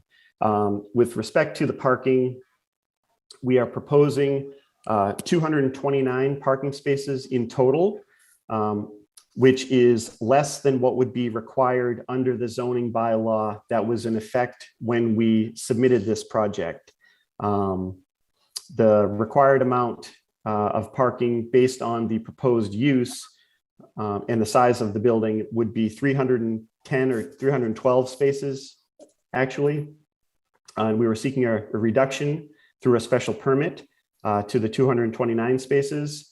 But subsequent to submitting this, we understand that there were some zoning amendments that were recently approved at town meeting where some of the uses were broken out separately and different parking calculations assigned to different uses. And as a result, the parking that would be required by the this size building for those revised criteria would actually only be, let me look it up here real quick, 131 parking spaces. So we're actually, if we were to go by what's was approved at town meeting, which we acknowledge that still needs to be certified by the Attorney General, but the number that we would be proposing here actually would exceed what is going to be soon the requirement. From our experience in these types of buildings and these types of uses, the technology, research and development type facilities, those typically require a lot of large equipment within these spaces and don't actually require a lot of people to operate that equipment. So a lot of the square footage is taken up by this mechanical equipment or lab equipment and whatnot. So there's not actually a large need for parking, which is reflected obviously by the change to that zoning requirement. One other thing to note about the parking, the garage spaces or the spaces that are located within the building on that lower level, those are all being, when it comes time to construction, those are all going to be set up so that they will be able to have electric vehicle charging stations implemented. They may not have the charging stations all installed immediately, but the infrastructure and conduit and whatnot will be installed during the initial construction, with then charging stations being added as appropriate and as demand dictates. The other thing that I was just going to talk about briefly, and I can screen to this page, is the stormwater management. We have proposed and designed a stormwater management system, which consists of a typical, somewhat typical anyway, closed drainage system with catch basins with 4-foot sumps and hoods leading to manholes and water quality structures before being discharged into subsurface detention and infiltration chambers, primarily below the parking areas. You can see there's one here at the rear of the parking area behind the building, another one underneath the parking along this side of the driveway. And then there are other small ones that are within the lawn areas that are at the front of the building. We've also proposed a small surface basin, more of a typical type detention basin that you might see. And this we're proposing to plant with a lot of pollinator type friendly shrubs to do what we can to help the pollinator species that are everyone should be aware, are in decline, unfortunately. And so we're trying to do our part here to provide some habitat and some food source for those pollinators. The stormwater management system is a marked improvement over what's out there currently. Today, there are only a handful of leaching catch basins located throughout the site.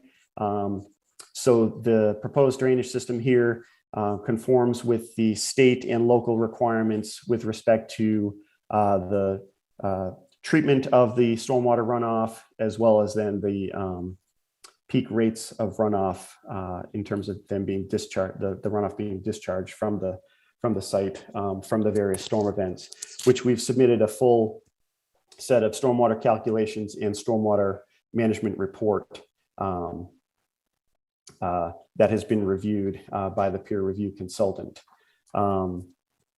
We also have some, in addition to those plantings that I mentioned around the basin here, we have some other plantings at the front of the site, as well as some other tree plantings around the perimeter of the parking areas where we could find appropriate locations for those. There were some other changes that we've made to the building. As I mentioned, as we've been refining the design, once we completed the Zoning Board of Appeals process, the footprint of the building has remained the same. However, we did make a couple of changes where the building height was increased by about 3 feet, I believe it is, from the plan that was reviewed by the Zoning Board of Appeals. The overall building height is still less than what's allowed by the zoning bylaw, but the idea was that the developer wanted to provide a little bit of additional ceiling height and clearance within that research and lab space on that upper level. The other change that was made is there formerly were 2 entry and exit points from the parking that's underneath the building. Let's get back here. We have one here on this, what would be considered maybe the north side of the building. And we formerly had one on the other side leading out to this driveway, but we eliminated the garage entrance on this southern side of the building. We did submit a traffic study as part of the application, and we acknowledge that Beta, the peer review consultant, has reviewed the plan as well as the stormwater management report and traffic study, and they've provided comments. We are prepared to discuss some of those comments tonight, but we do realize that we will provide a formal response to all those, which may require some minor revisions to the plan or clarifications to the plan. But at this point, we're happy to answer any questions or respond to any comments that the board may have, or if we wanted to get into the specific comments provided by the peer reviewer, we're happy to do that as well. As I mentioned, we've got a fair amount of team members here that I think we're prepared to respond or provide some clarifications on any of the comments that have been presented. Thanks, David. Appreciate the overview. Before we get to questions, because I do want to just hear from our staff reports first, and then we'll get to, let me go slightly out of order, but I think that a site walk is likely in order, and then we'll save a little bit of time to talk about Beta's comments. So Mr. Gelsich, do you want to walk us through the staff report on this? Sure, Mr. Chair. So as Mr. LaPointe said, it's going to be 2 buildings demolished, 1 building put in its place. I'm just going to go through my comments real quick, which I think Beals and Thomas addressed pretty much, but just to clarify some things I think would be helpful. So there's no sidewalks on this side of the street, and they're requesting a waiver to not provide sidewalks on this side of the street. Excuse me. There are sidewalks on the other side of the street.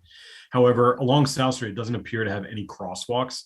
And this isn't necessarily the applicant's issue, but it would be nice to have crosswalks somewhere on South Street so that the people on the side of the street that this building are on can actually access the sidewalks without being worried about traffic.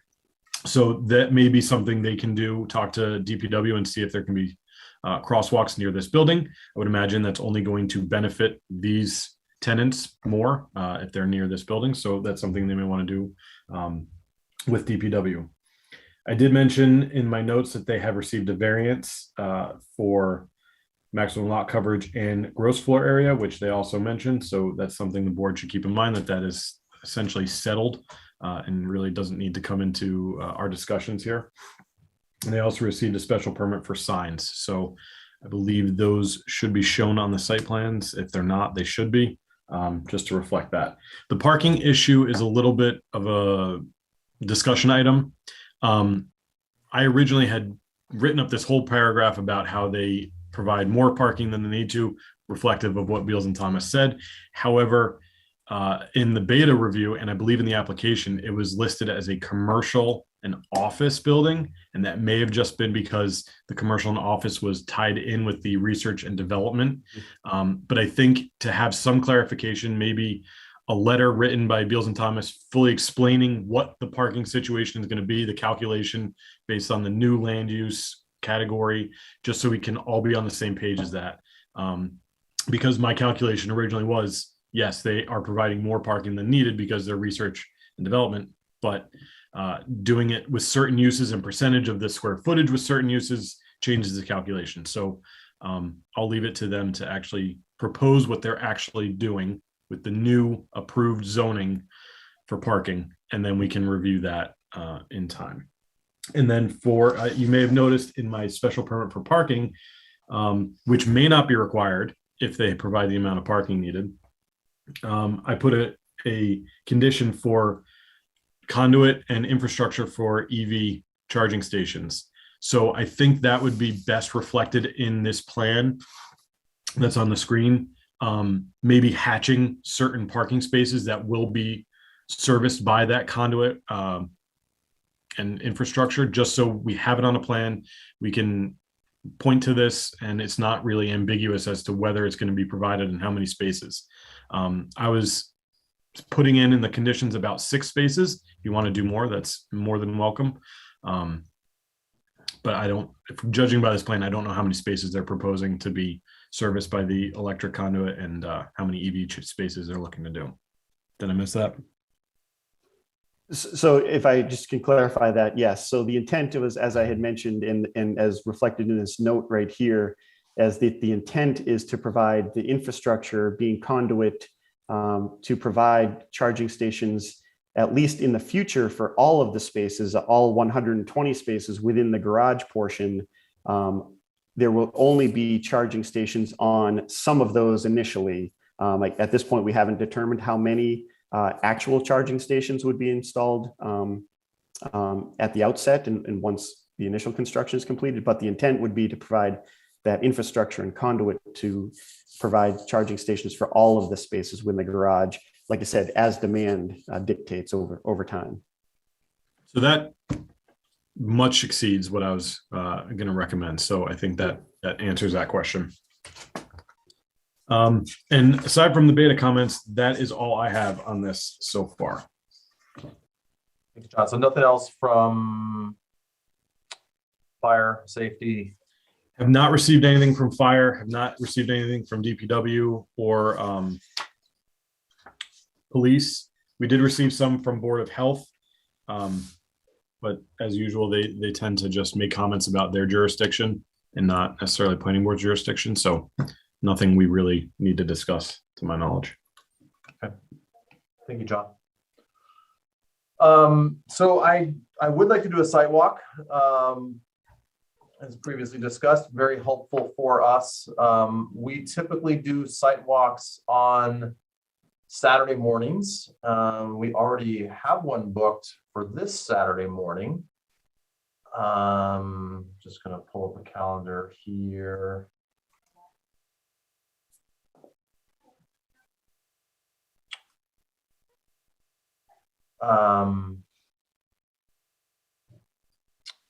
The 18th. And we'll start with the applicant. I mean, we try to find something that's mutually agreeable for most people on the call. Would the 18th be a potential option for a site walk? That's fine. Okay, thank you. And how about members of the planning board? Works for me. Jane Moran, it works for me. Ron This is Fraser, Mary. I'll make it work. Yep. I'll be out of town, but you can proceed without me. That's okay. I think that's the morning of the Timlin race in Hopkinton. Oh, that's right. So I don't, that could cause some problem. I haven't committed to run yet, but I'm planning on running, and I don't know if that's going to cause problems to just get there. What time's the race, Rob? Do you know? If you give me a second, I can check. I think it's 8:30 or 9. I think Rob's right. I think it's 8:30, Gary. I'm going to actually volunteer there. I just realized, thanks, Rob. So I'm doing some morning volunteering. But I think if it's 8:30, depends on what the board wants to do. But so I'll tell you, I think the challenge is, well, we could potentially do the 25th. I will most likely not be here on the 25th. But then if we push it out, then the next weekend is a holiday weekend, and it starts to get delayed pretty far out. I'm just wondering if, I don't know, anybody have a preference of the 18th versus the 25th?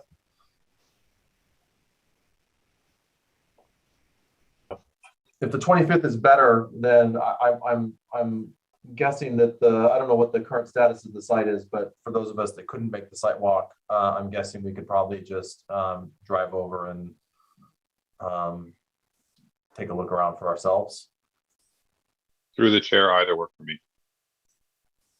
yeah, to the chair, I'd prefer the 17th. I'm out of town the 25th. Okay, even with Sharon Timlin?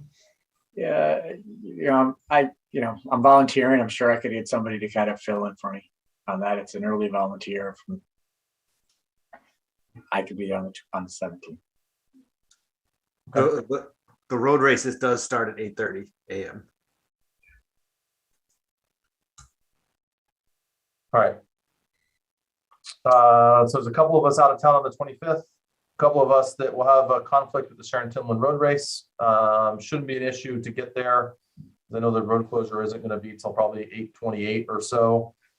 And the roads impacted are I mean, it's Hayden Row and Charles View, Chamberlain.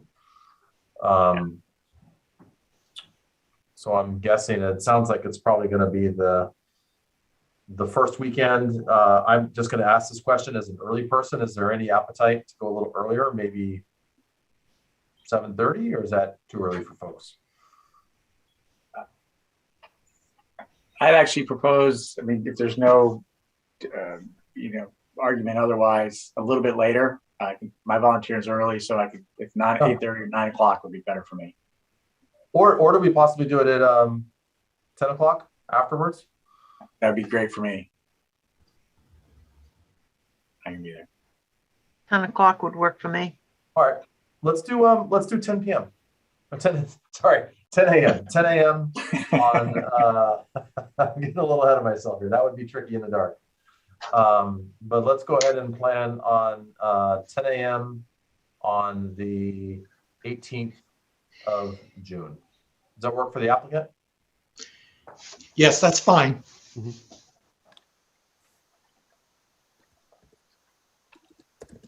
Okay, appreciate the flexibility, and I know that we might not have everybody there, but at least that gives those volunteering and those people running a chance to get their race in, go cruise by South Street, and then go enjoy the festivities after the race.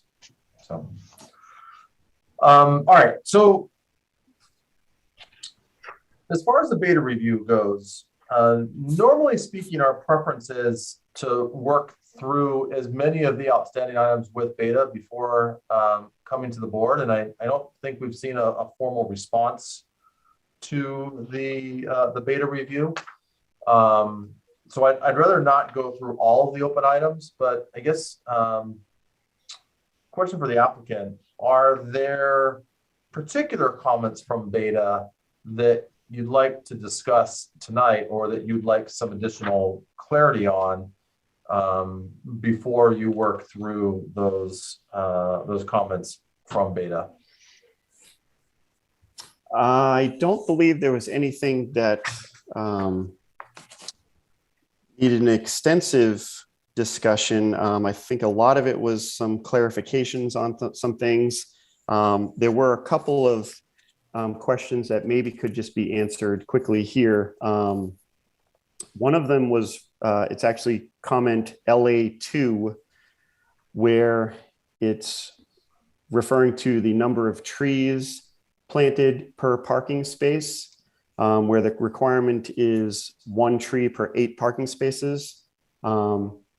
We interpreted that as because the trees, we presume, are more intended for shading of pavement and trying to counteract the heat island effect and whatnot, and some screening and that sort of thing. So we actually proposed the trees based on the number of spaces that are around the site, but not necessarily the ones that are in the garage.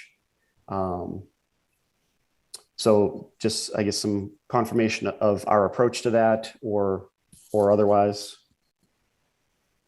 I don't think Phil is on. Who do we have on from Beta? Oh, hi, I'm from Beta. This is Stephen Borgatti. Hey, Stephen. Do you have any comments on that? Well, unfortunately, it does sound like an interpretation of the zoning bylaw question, so it might be more of a question for the board. I mean, from an engineering standpoint, it certainly makes sense that it is for shading purposes. Obviously, the underground spaces don't need trees. They won't grow very well in the parking garage. So, I mean, it might be worth requesting a waiver, and the board can discuss if it makes sense to reduce the required number. Okay, thanks, Stephen. I will say, as just one member of the board, I think your approach, David, seems reasonable to me. I think that's the intent. And, but I also just want to be sensitive to what is required. So seems, any objections to adding a waiver, at which point we could review and vote upon? Yep, we can do that. Okay, and members of the board, does that seem reasonable to all of you? We don't have to vote on it now, but the idea of including a waiver from that requirement with what I think is a fairly sound rationale from the applicant. Agreed. Okay. What else, David? Really, I think that was, unless Jeff Murphy, like I said, from our office is on the call as well. And if he has any questions or would like any clarification, Jeff, feel free to chime in. I presume he's still on here. Yeah, I'm Jeff Murphy, civil engineer with Beals and Thomas, working on the project, as Dave mentioned. I don't have too many specific questions. I guess on stormwater comment number 10, just to confirm how I'm interpreting that, I think that sounds like that comment is just basically, requesting a condition for like a bottom inspection of the subgrade when the subsurface stormwater BMPs are installed. I just want to confirm that that's kind of what that is saying. Stephen could clarify. Yeah, this is a standard comment we usually include in, just to make sure that the town is alerted to when these excavations are taking place, and if they see it as necessary, they can have an agent there to just, get a second set of eyes on the soil as it's being excavated to make sure it's in line with your design. Yep. So yeah, presumably seeing the bottom is most important, and seeing the soil as it comes out is also helpful, just to get an idea for how it actually looks. Yep, understood. And then I guess while we're at it, so stormwater comment 5 is talking about providing clarification on the existing closed drainage system. I believe Dave may have mentioned this in the presentation. So I think all but one of the catch basins on the site is a leaching catch basin. So it doesn't actually have any pipes leaving it. So again, we can try to provide as much clarification as possible there, but it's a little bit unique. So Yeah, that explanation, makes sense to me as to why you didn't include them. I was wondering if the pipes just weren't surveyed. So if they just leach and catch basins, then that should be fine.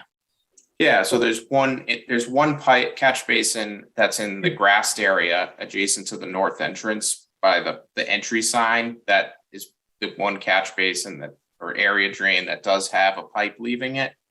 And that one is actually we're proposing to keep and maintain. And we're trying to basically reutilize that for so any overflow that comes out of the subsurface systems, which is only in the 100-year storm event. We're just looking to basically utilize that catch basin as our kind of outlet point. Hey, Jeffrey. Sure. Sorry to interrupt. I just want to, I appreciate that you guys are having some good dialogue here, but given that it's getting late and that we've got a lot of people on the call, my ask is that you work just directly with Stephen and Beta offline. And if you have specific questions of which you're looking for planning board input, we certainly want to get those out of the way now. But I think a lot of these that are clarifications and maybe some might need some minor modifications and those kinds of things, you can probably work offline with Beta, so that when you come back next time, we've got an updated letters and formal review that we can then start working through the things that are unresolved. No problem. That sound okay? Sorry, I'm just always sensitive to the fact that it's 9:30 on a Monday night and things moving along.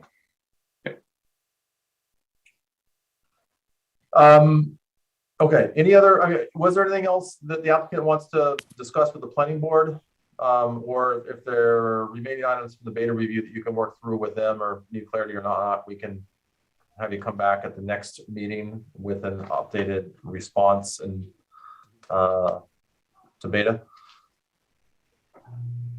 Yeah, we'll definitely work with Beta, and we can try to coordinate with John Gelsich to make that happen as well, and hopefully have everything resolved by the time we come back. Okay. Great. Thank you. Let's just see if we can get a little bit further along here. I guess what I'd like to do tonight is we can just quickly go through the decision criteria.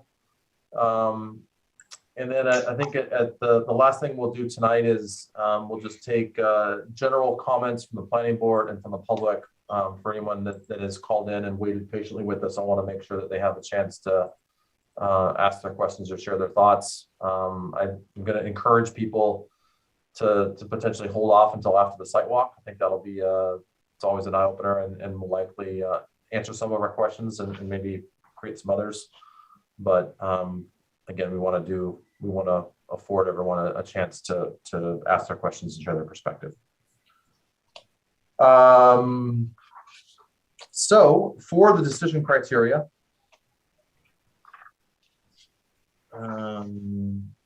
for the major site plan review, the board must determine if the proposed application conforms to the site plan standards as contained in section 210-136.1 of the zoning bylaw. To John's comment earlier, there is a special permit for the parking reduction, and the board must determine that the provision of parking spaces proposed will be adequate for all parking needs. But I think we've got some clarity there on the intended use of the property, which might have some effect there. And then the stormwater management permit, the board must determine if the proposed work complies with the Hopkinton stormwater regulations, which in turn requires compliance with Mass DEP stormwater standards. If waivers are requested, the board must determine whether it is appropriate to grant them based on whether the action is 1, allowable by federal, state, and local statutes and or regulations, 2, in the public interest, and 3, not inconsistent with the purpose and intent of the bylaw. The board may also impose conditions that survive the completion and approval of as-built plans for a project carried out pursuant to a stormwater management plan. I just want to clarify question for Mr. Gelsich on the special permit for parking reduction. Given that our new bylaws for Laminar and D-Space are not yet approved by the Attorney General, how do we handle that in this interim period? Through the chair. So this is what I was going to bring up after you're done reading through the decision criteria. In Massachusetts, the zoning bylaws are in effect the date that they're passed, unless they get struck down by the AG.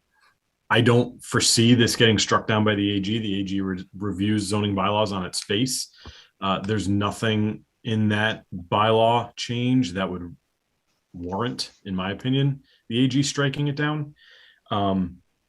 But I guess it could happen. So in that case, the applicant could take one of two paths. They could, in the letter that I recommended they write, clarifying the number of parking spaces that they need, they could request to withdraw the application for the special permit, and therefore not needing that whole special permit, not needing to go through the review for it. Or they could be granted the special permit, or continue in the path and potentially be granted the special permit, have it in their back pocket. It's not going to hurt. And we can even put in the findings, should the planning board decide to approve that special permit, that it's being granted due to the concern that the AG has not signed off on this zoning change, and therefore, as in an abundance of caution, the special permit is being granted. However, it's assumed that the parking spaces provided will actually meet the zoning requirement once approved.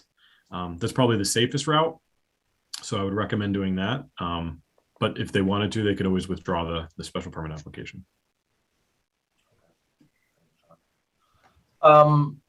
Preliminary or high-level questions or comments from the planning board members? And actually, if you want to, if you stop sharing your screen, then I can see everybody.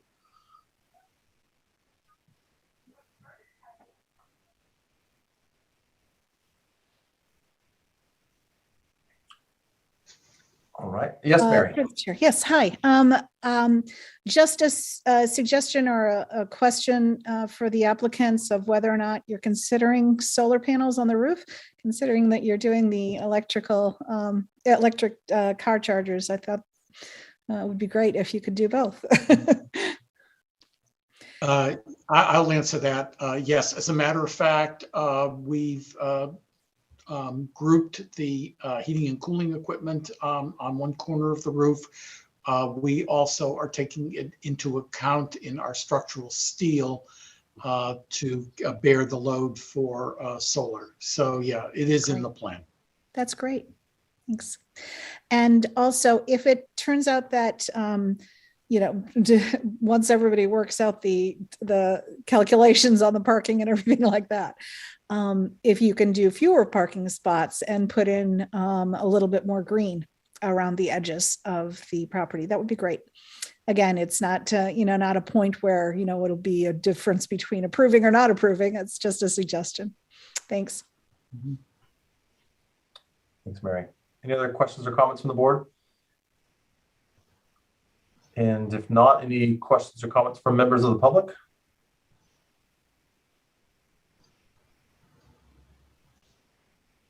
All right, so then on that note, we will go ahead and continue this hearing. And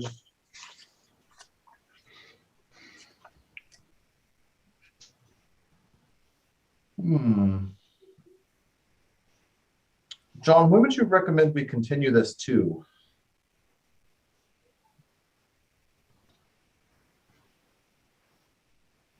So we do have our regular planning board meeting on June 21st, which is a Tuesday. That's following the joint meeting with the select board at 6:30.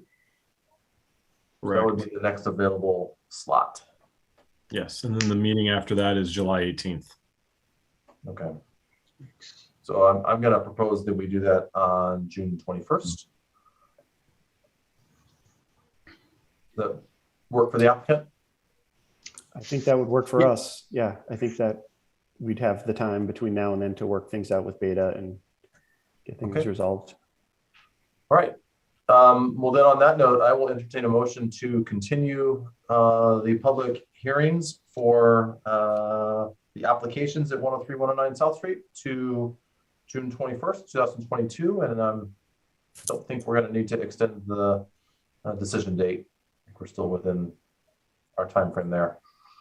So moved on paper. Second, Randy Young.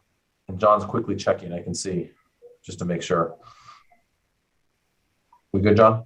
So we do need to, so there's 3 permits, the major site plan, special permit for parking, and stormwater management permit. The stormwater management permit has a decision deadline of June 14th.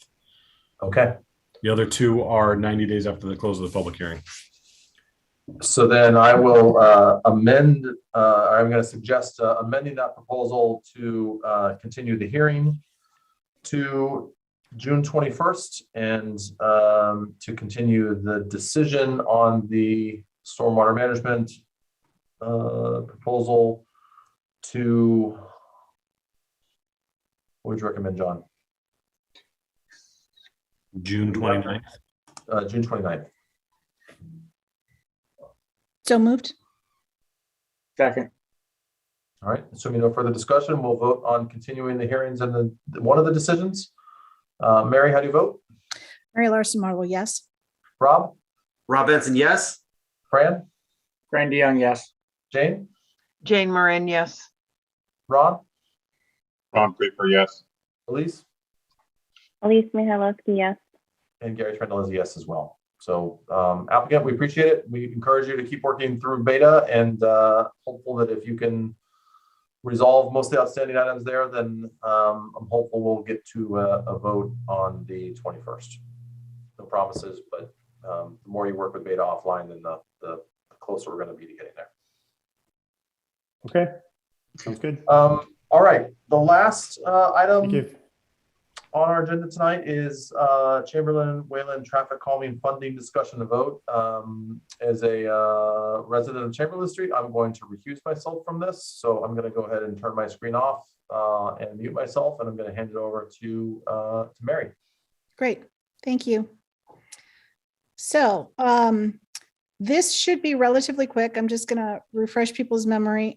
We voted recently, John would know the date, to transfer money to the DPW to do traffic calming measures as they saw fit on Chamberlain.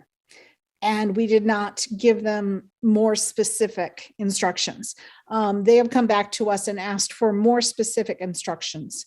We can't do anything about the amount of money. It is the amount of money that is there, but this is simply a matter of doing another instruction to them, to the DPW, to in terms of what traffic calming we would like to have them implement.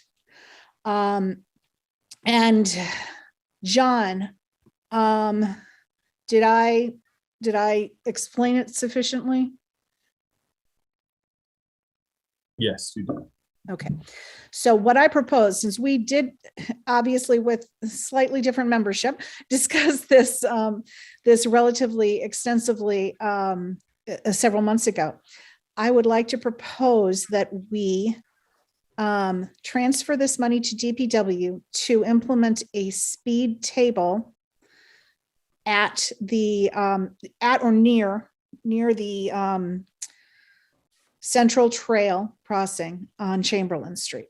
That is essentially what we were discussing, but we did not give that type of specificity when we did the final vote. Any comments on that? First, I'll follow that motion. I'm sorry, say again? I agree with the motion. Okay. Second it. I move the Okay, motion. And I defend. Second the motion.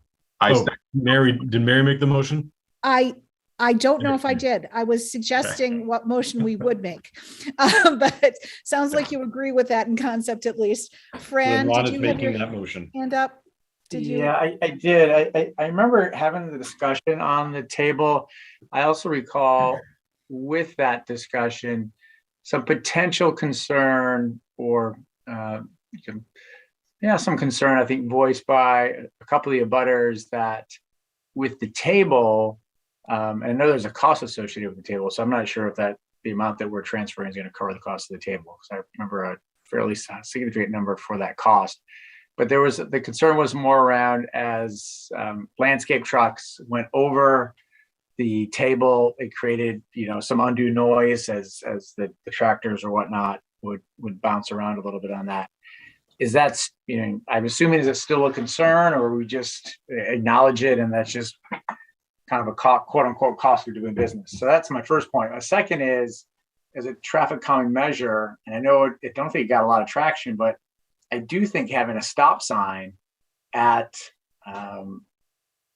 what's that one cross street there that comes into it? I'm trying to think. What's that?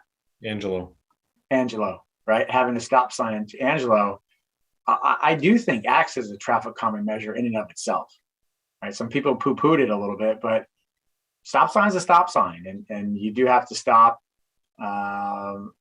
Legally at that. And I think people will kind of slow down moving into it on both sides. So I like the second idea a little bit. It's just not me only. And I think the traffic calming or the bump, I just want to make sure that we've kind of thought through all the concerns. So, just if I can quickly address I think people were confusing a speed bump and a speed table in terms of the bump and the noise effect. It's much worse with a speed bump. I'm not saying it doesn't exist with a speed table, but anyhow, there may have been some confusion on that. There certainly seemed to be from the previous public discussion of it. And stop sign, I don't disagree with you, although it doesn't necessarily address the cars coming from the long extension of Chamberlain at all. So unless stop signs at both places, but I would I would have it at both places. Okay. And I feel like this is just my opinion, it's like there were abutters that were complaining about that suggestion as much as there were people who were suggesting it. So it was like all over the board there. Jane, go ahead. Sure. So I agree that either speed tables or speed bumps do make for excessive noise that I think, although people feel as though it might slow traffic down, I think the upside is that it does create an offensive noise factor. I would kind of leave the suggestion open to the DPW and just leave it with maybe road paintings, maybe crosswalks, painting stripes on the side of the road. That actually does calm traffic down. And signs, just signs in general that, could be slow ahead, residents ahead, whatever, crosswalk ahead, whatever. And that I think that sometimes the neighbors object to signs as well. Just don't like to see that. So if you just kind of leave it blank and open like that and let the DPW weigh in on what their that's the expertise. problem. They said they won't take action unless we tell them exactly what to do. And I was hoping we would be able to leave it open to them because they have more, experience. Did we specifically say, can you look at signage? Can you look at road paintings along the road?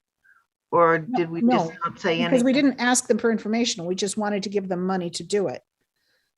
And we said, use it for whatever you see as the best usage to do traffic calming along Chamberlain. And they said, no, we need more specific instructions, unfortunately. So we're kind of tied to give them more specific instructions unless we want to go back and forth with them a few more times, and say, ask them for information. And then we can make a vote. So that's another possibility. I would think that might be a way to do it, and maybe actually have someone from the DPW come in and answer our questions. I don't, just throwing that out there. Maybe to Fran, go that, ahead. yeah, maybe to that point, Madam Chair, is have them come back with not just information, but their recommendations as to, what they think are, the best options. And then we can give them a little bit more guidance and direction. Because I see that group as the subject matter experts, so to speak, on this particular topic. And, not that this is a kick the can type of thing, but, maybe it is one of those situations where, based on their experience and their knowledge, that provide us a recommendation or two. And I can't remember if Mr. Westerling has had or brought that back to this group on this particular topic or not. But I think that would help guide our decisioning as to, what are the options or what are the best options going forward. Right. And to your point, Ron, I think that rather than go back and forth with letters or emails, if maybe someone could come in and speak to us and there could be some direct back and forth between us and them, that might save a lot of time. Okay. Elise, any thoughts? I wasn't here for the initial discussion of this, so I kind of agree with the group. I think getting some guidance from the DPW might be a good way to go. Yeah, okay. Rob, did you have any other input? Because we've heard from everybody else. I know it might be that you're on the phone and not able to respond, so. Okay. Okay, so it sounds like the majority feel that we should get someone in here from DPW and put it on the agenda for the next time we meet, if the schedule is available, if that person is available, John or someone else he designates. Sure. Yeah, Ron, go ahead. I'm totally okay with that DPW coming and stuff like that. My only concern is that at some point we are tasked with making a decision. And so the stop signs, no matter what, there's no way we'll appease everybody. And the thing that I'm greatest concerned about is, say it's a stop sign, if that's what they recommend, or they're like either or, they're going to provide us with 3 options, and then we're back to this conversation we're having. So I just want to ensure that at the conclusion of that, we finish. I'm with you, Ron. So since it's I don't know if I moved it or second, whatever, and holding off for one more meeting, but we have to, for the residents of this community, we have to make a decision at some point. Well received. Okay. So John, can you invite John? All right. That's what we'll do. So through the chair, it'll be on the 21st? Okay. That or do you sounds want good. on July 18th? Sooner the better. If we only have the 103, 105. We also have the Chamberlain Scenic Road. Oh, God. 21st. Right. We don't have all the residents from Chamberlain there, though, to discuss. I know, maybe we don't want to traffic deal calming. with all it. So, as I recall from the public hearing on this traffic calming issue, yeah, there's like a lot of people saying, I don't want that, but nobody's saying I do want anything specific. It's, and it's all over the board. So, and you're right, we can't please everybody. It's going to be something, and it's just going to be what it is. And we only have so much money that was set aside for this. But again, if they're going to be there because of the other thing with the electrical and all that stuff, I'd rather have them all there anyways. This is their neighborhood, and ask them to come for another meeting. I think we'd have it may be more an interactive, but they're going to be there anyways. So this is their community, and I think it's only fair that we have as many of them there to and have the opportunity to speak. If there's room on June 21st, I don't think there's room. I really don't think that there's a lot of time. I think we're going to be, you know, at it until 11 p.m. then. So. Yeah. Again, I don't know the whole agenda, so that's why I'm saying they're going to be there anyways. But again, I don't know if anything else can be moved or not. But again, I respect the opinion of the chair. If that's the way I look at it, this is not a public hearing anymore. This is just doing that last piece. You know, we heard from the public already. I don't want to hear from everybody the exact same things all over again. I just don't. I'd agree with Mary 100%. We've already heard from the residents. You don't need to kind of open up. It's between us and, you know, the discussion with DPW, and then we'll make the recommendations. Full stop. Yeah. So the July meeting, I think. Okay. Thank you. Is the June 20, you can come back, Gary. Is the June 21st meeting going to be in person? No, it's Zoom. Unless you want it to be. No, I can't remember if we talked about that. I think it was sometime in July that we were. July, okay. Yeah, July 18th is going to be the first in-person meeting. July, okay. All right. So I turn over chairmanship back to Gary.